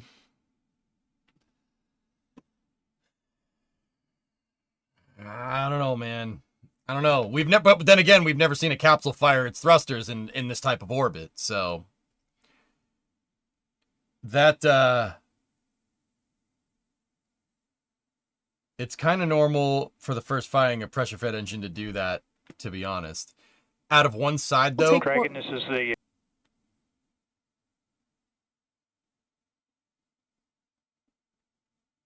Yeah. Yeah. Okay. It could be the system just pressurizing. In which case, Baron, I'd be very, very curious why one side pressurized way before the other. They didn't get full pressurization across all thrusters quickly. Once again, might be fine. But that definitely looked a little.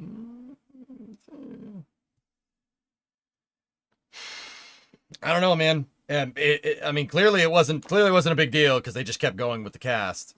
What's the issue? During thruster checkouts for Dragon on orbit, it did some weird stuff that I'm not. So, okay, look. This is a shot right after Dragon deploy, right? So,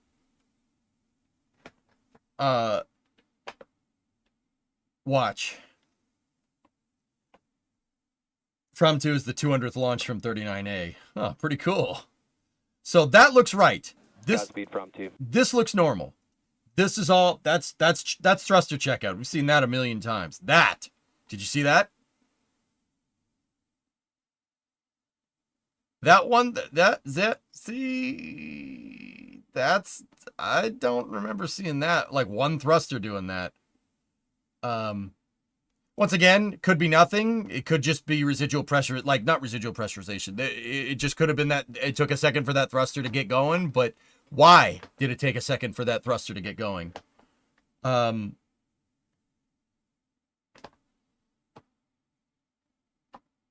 Usually it's cycling them to reduce the induced perturbation on Dragon. Yeah, once again, could be lighting. I mean, obviously it's not a big deal because, but John did kind of stop when that happened. He went, okay. And then he kept going with the cast. So reorientation pulses. I mean, they always do that, dead scum, but not like that. But then again, it could have just been the lighting. Guys, once again, I just call stuff that I haven't seen before. You know what I mean? Like, I don't know. Is it problem? I don't remember a Dragon outgassing in one direction like that. Like that. You know? Are they stranded? No. So how would a polar orbit affect the capsule? I mean, it's going to get irradiated a little bit more than usual, Bran. But, yep, sip your beer. Do you know any apps or web pages that will have tracking info on Fram2? Royal Gaming, where you at? On the SpaceX website, I'm pretty sure you can. That's true, though. You can hear the Kindar and no one speaking. Baron, that was a weird.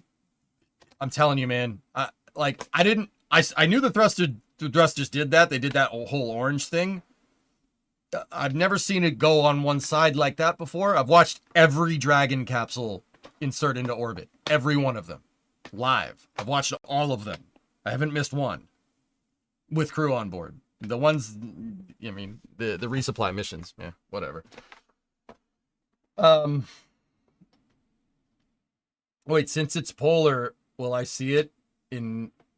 Everybody should be able to see it at some point in time over from the Terminator, Graham. Yeah. May have to correct position with more thrust. Not during a thruster checkout meet. You wouldn't get it. See, and this is why, dudes. Everybody's saying, oh, it's just the thrusters reorient. It's just the these are thruster checkouts. So thruster checkouts, you're supposed to fire all thrusters at the same time so you don't move around. This fired one a lot more than the others. And then we lost the picture.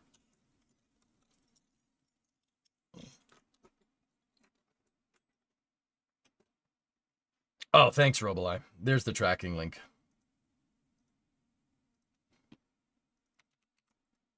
I pinned it in case anybody wants to see it as well.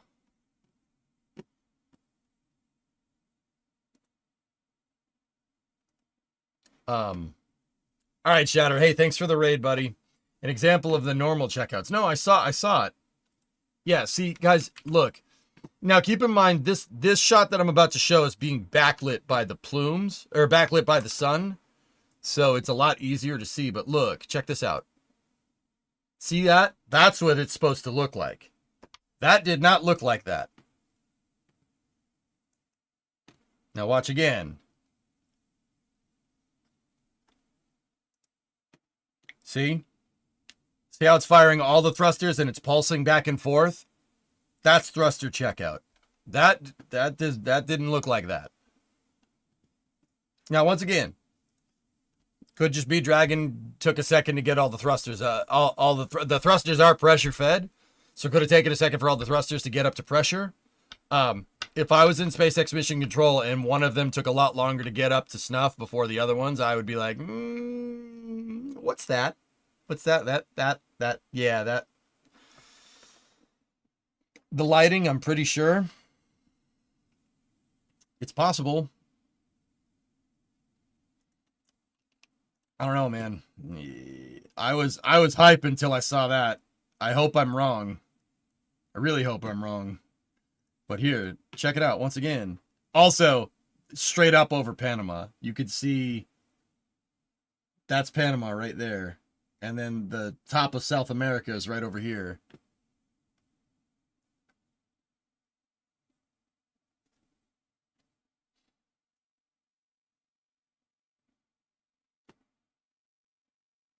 Nah, Dan, I don't think it's anything like that. This is a pressure.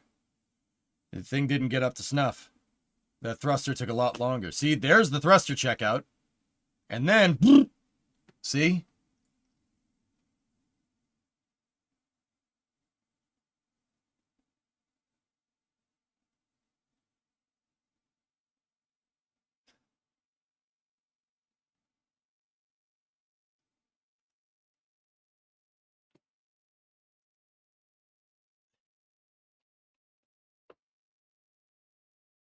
Maybe it was a course correction. You wouldn't get course correction during thruster checkout, Raiden. Somebody fat figure the button. Yeah. My sister and family went outside and saw Dragon after separation. They live in Panama. That's awesome, Ordon. That's cool. Could have been clearing an ice blockage. Ice in a hypergolic system. No. Blockage in your fuel line would be an explosion. Spoiled. It would blow up. Yeah, we know. We saw the fruits of that labor with the DM1 Dragon. Stuck valve? Matt, it could be. Not on Dracos though. It could, guys. Once again, it could have just taken a second to get up to pressure. I don't know, but I don't ever remember that. I don't remember one firing and just popping off like that. But who knows? Either way, dudes, it could have just been the lighting, dudes. It's possible. I mean, we've never seen a Dragon fly over Panama like that before, so who knows? Yeah, possible, Helzekin, possible. Well, it looks a bit abnormal. Pressure-fed engines can be slow to ramp up to operational temperatures. Initial firings might show a gradual pressure and a thrust buildup over seconds as the system stabilizes. Yeah, Baron, that looks to be what happens, but why did that thruster take longer than all the other thrusters? Like, dude, I'm not gonna lie to you. You know good and well, dude, you have to be anal retentive about this stuff. The spacecraft's always trying to tell you something. It's always trying to say something to you.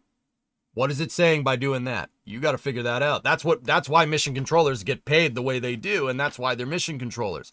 You have to pay attention to that stuff. Just unplug it and restart it. Real, you have no idea how often that actually happens inside of the space program.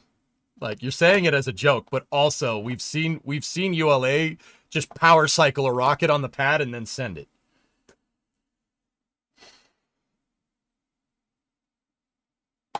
Could I say Dragon even though it has no engines running? If they're on the Terminator tray, sure. Dragon had too many bean burritos. Yep. This one is splashing down off the coast of Southern California. ULA's even deleted lines of code and sent it. Yeah. Dude, the check engine light has been on. They're like, yeah, it's fine. Don't worry about it. And then freaking sent it and it worked, which is pretty cool. Yeah, real. That actually happens, dude. No,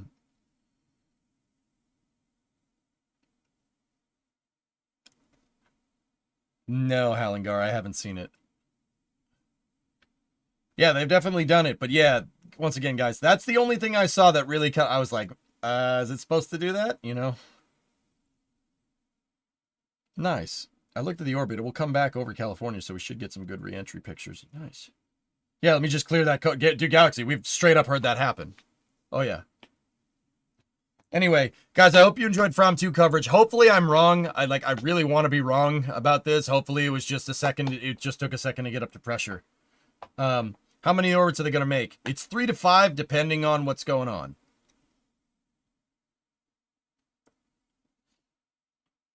Yeah, Buck. Yeah, we're just going to pretend we didn't see that. Actually, to be 100% honest, they've verified that what's going on, that your proverbial check engine light is a bad sensor.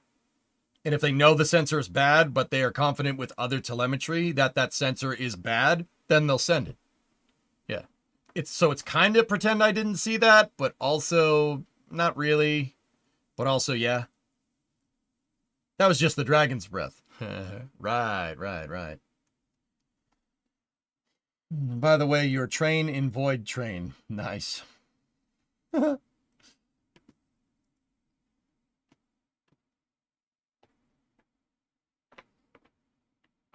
48 to 80 orbits. Yep. Depending on 3 to 5 days. So what's going on with Fram2? Nothing, Jack. Everything looked great. The launch is actually pretty dang smooth. I just saw something that I was not too incredibly pleased with. Like, and once again, I'm just some idiot Twitch streamer. Don't listen to me. Like, also, there's the Starlink Blazer, which is really cool. Here, I'll show you. Just watch. Watch during thruster checkout. Moderate S2 solar radiation storm. Okay, let's see. So look, that's Panama right here. It's kind of hard to see, but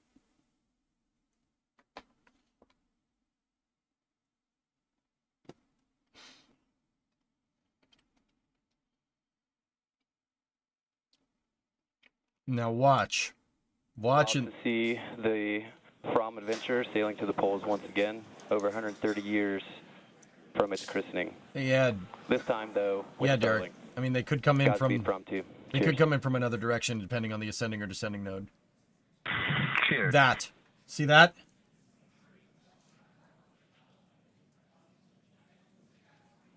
SpaceX team calling Now, up normally I'd be like, okay, it's just thruster checkouts. Keep watching. the Dragon. But you see that thruster? What you see it poop? Like that? I don't know if I like that. I don't know. One thruster took a lot longer to get up to pressure and temperature than the other thrusters during thruster checkout.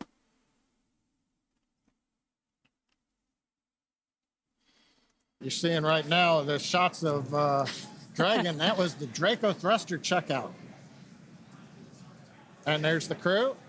And I think Jesse and Sarah on the right next to one of the small crew windows, that's probably their 0G indicator, as we call it. See, John noticed it. He definitely noticed that. He stopped talking. Like, what? Watch. Godspeed, Fram2. Cheers. Cheers. Yeah, I got you, Baron. So, listen. There's a Kindar tone, which means somebody cued a mic, and then nobody talked. SpaceX team calling up to Dragon. What you're seeing right, So he noticed it. He saw it. They saw it. right now, the shots of Dragon, that was the Draco thruster checkout. That was the Draco thruster checkout, and then there's another awkward pause. See? Somebody said something on the back loop there that we couldn't hear, that they heard right after that happened. And then right after that, they said, oh, yeah, we got no more pictures, bye. That's because of ground stations. Sorry, I'll take the tinfoil hat off. But yeah, that's, I don't know. It could be nothing. Could be something. Who knows?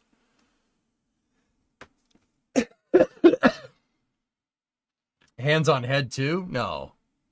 Not in mission control. Hold on, let me see. Now, the shots of Dragon, that was the Draco thruster checkout. Uh-oh. SpaceX team calling up to Dragon.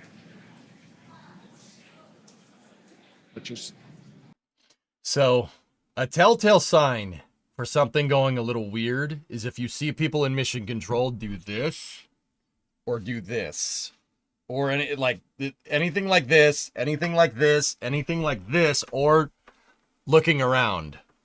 Watch.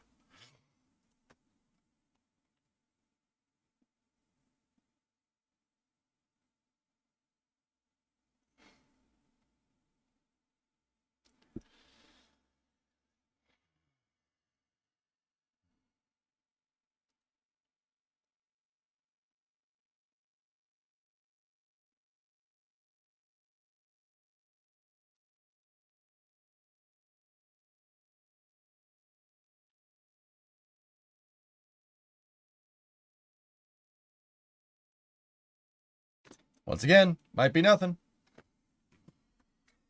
I've never seen anybody do this, so he might just be chilling after they got on orbit after thruster checkouts. That guy sitting in the center first row is I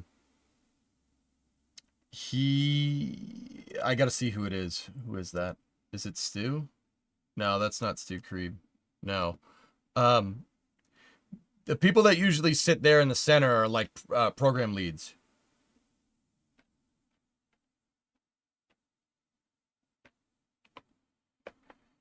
If a problem persists, will they deorbit? Yeah, once again, Dragon has thruster out capability, guys, so even if one thruster is in fact broken, they'll just use the other ones. It's fine. Like, it's not a big deal. It's just, once again, you guys got to, like, okay, so here's the thing. It's important to understand, like, if you want to be a mission controller, if you're younger and you want to be a flight controller, you're watching this, you have to look for every single detail. No stone unturned. Nothing.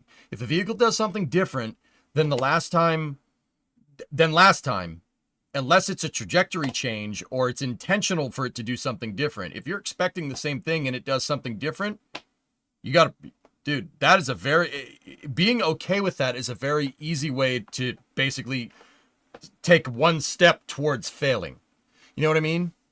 That's how rocket failures happen. One person goes, it's fine, and then another person goes, it's fine, and then another person goes, it's fine.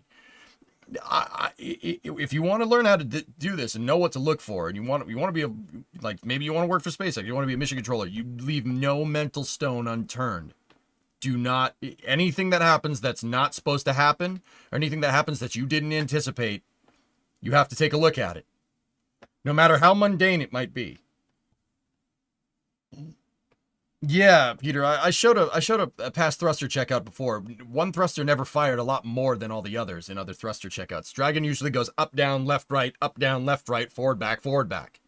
Like Contra code style. If knowing the people that coded SpaceX's guidance system, I'll bet you it does that. I'll bet you it does up, down, left, right, A, B, start. I'm serious. It probably does. Because not a lot of people know this, but freaking video game designers are the people that designed all this stuff. SpaceX used to poach people from GDC. They have had a booth at GDC for like the past 20 years. IMO, it's no biggie. There's a lot of redundancy on Dragon. Yeah. I'm not too concerned. It's just something to load, something to take into account, something to notice. Hey Zing, we having a booster catch today? No booster catch, but we did get the first crew ever into a polar orbit. Yeah, all systems knowing them, it's probably the Konami code, for real. Up, down, left, right, forward, back, up, down, left, right, forward, back. It probably is. SpaceX dudes are a bunch of nerds, man. The good kind, though. It might be a dumb question, but they tested these thrusters on the ground, right? Always. Yep.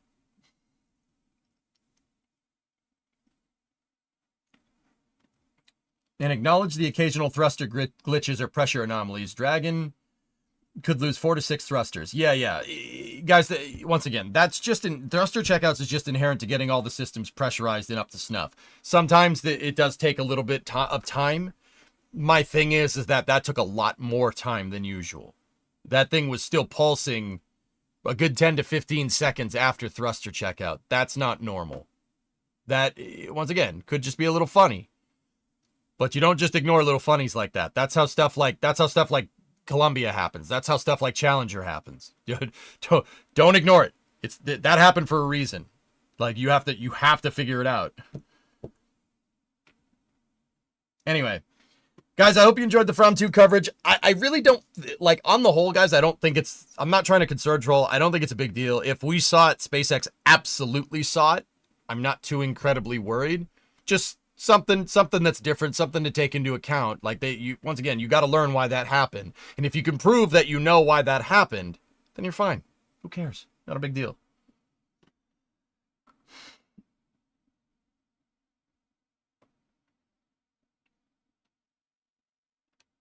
It's not about explaining or rationalizing what happened. It's still something. Anything. You guys, that's the trick. Because spaceflight can get away from you real fast. And it can go real south real fast. Yeah, it can go. Look at ESAR the other day. They went from kings of the world to not very, very quickly. I mean, they don't care. And the thing didn't land on the pad, so it's not a big deal. It's not about what you know, it's what you can prove, Jake. King Kong ain't got nothing on me. You know? That launch went pretty south. Yeah, but not as far south as what I'm talking about, kid. You know what I'm saying? They could use the X-ray box to check the thrusters. Yeah, that'd be kind of cool, spoiled, right? You got to be on top of it, dudes.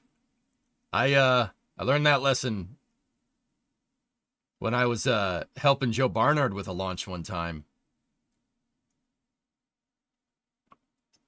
You know, I'm surgical with this rocket, Jake. Yeah, right. Yeah. By the way, heating prop systems was a problem for Dragon for a long time, but they can work around it, so no worries. I'm not worried. I'm just pointing out that it's something that you have to, that they know, you got to figure out why that happened. At least they aren't playing KSP2. Yeah, the thing would have blown up already. KSP2. What? When did you work with Joe? Das and I streamed one of his launches when he still lived in Massachusetts in 2015. 2015. Yeah. So just basically, he was trying to land one, and what happened was, so we had trouble spooling up the live stream, so it went a little late, right? And it got a little too cold. And dude, Joe, so one of Joe's umbilicals on his rocket was a Cat 5 cable with no clip on it. So when the rocket went up, it would just pop out, right? right? You know, it's Cat 5 cable. It's just a wire. It can move around. That's what he was using for a data umbilical, right, on his launch pad. And I noticed that it was a little ways out, right? So I said, Joe, should we put that back in? He goes, yeah, right? And what actually happened with Joe's rocket that we launched, he went to launch it, and it just went sideways, right? It went sideways and just shot across the ground. You can go find that. It should be on BPS, right? Das and I streamed it. We were there with him. And I noticed, you know, I asked Joe before that launch, right? I put the umbilical and I noticed the cord was really, really cold because it got cold out. We did it in like April of 2015 or 2016 or something like that. I noticed the cord was really, really rigid. It wasn't like a regular Cat 5 cable. It was super rigid because it was cold. It froze, right? So when he went to launch it, because that cord froze, that Cat cable actually hung on. It hung on and it turned the entire rocket sideways and shot it across the field. I thought back to it. I'm like, this is a damn cable. That damn little freaking cable caused this whole thing to screw up. And it taught me a very, very valuable lesson. Don't ignore it if it's something different, because if you do, it's probably going to explode. Yeah. Nice, Just Space. There you go. He's a good friend of the MIT rocket team alumni. Joe's good people, dude. He grew up not far from me, dude. Believe it or not. So that taught me a really valuable lesson. I always look for something different. Every single time I look for something different. If everything seems to be going exactly right, like it just, we've seen it before. We've seen this behavior before. SpaceX has seen the behavior before. But part of how I can see these things, like, okay, I'll give you an example. I knew that Astra, remember the mission that Astra did when the thing went sideways, right? I saw that was going to fail before it left the pad. Go and watch that VOD. I saw it. I was like, oh, snot! Right before it went sideways. Even ESAR yesterday, I saw something was wrong right after that first gimbal correction. I'm like, nope, that's not right. And once again, I'm not saying this to toot my own horn. Like, I've been watching these for years. If I didn't notice this stuff at this point, something would be very wrong with me. I probably wouldn't have survived this long commentating on rocket launches. The point that I'm trying to tell you is that taught me a very valuable lesson. Look for something that's different. If you see something that's different, say something. That's a very important lesson for anyone that wants to do high-powered rocketry or work in aerospace or be a flight controller or be a mission controller. You see something different, you say something. That's very, very, very important to understand, especially in the aerospace industry, because if it's not right, if you haven't seen that before, mention it. No one's going to be pissed at you for doing it. You may have caught something.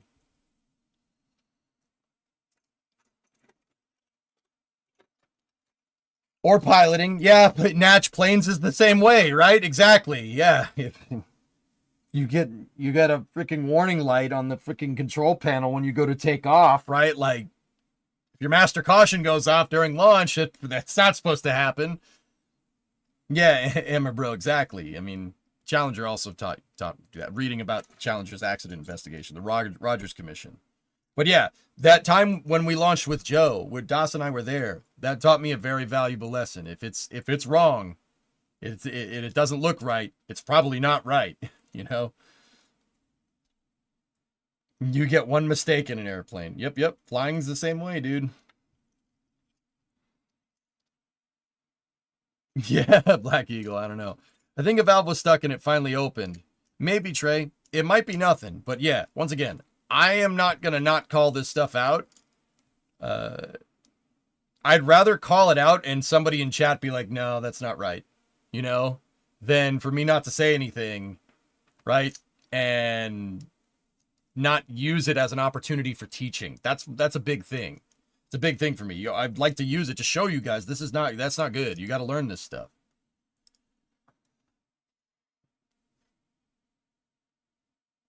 SpaceX did call that Draco thruster checkout was okay. Yeah, once again, Ordon, the thrusters are probably fine, but I would be looking into why that one took a lot longer than the others. Natch, one time we forgot one procedure and we deviated, no joke, 0.5 nautical miles from the arrival and the ATC called on us. Impressive what a trained eye can do. There you go. All right, Nick Nack, you're going to bed. Yep. All right, guys, it's Monday night. It's 10:30. I'm going to stop for now. But yeah, once again, Fram2 is probably fine. I mean, I'm saying it's probably fine, but I'm not SpaceX. If SpaceX says it's fine, I believe them. Like, those people are way smarter than us, that's for sure. So, I hope you guys enjoyed the coverage. Once again, always look. Whenever you watch these launches, always you see something a little different. Say something. That's a very important thing to learn if you want to be in the aerospace industry. Very important. So I hope you guys enjoyed the coverage. I will see you guys tomorrow at noontime. We're back to our regular streaming schedule. I do believe Satisfactory 1.1 comes out tomorrow. Am I right in assuming this?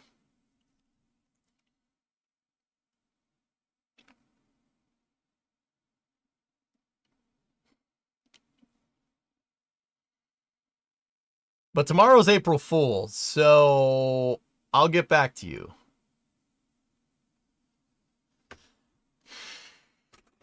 We'll see.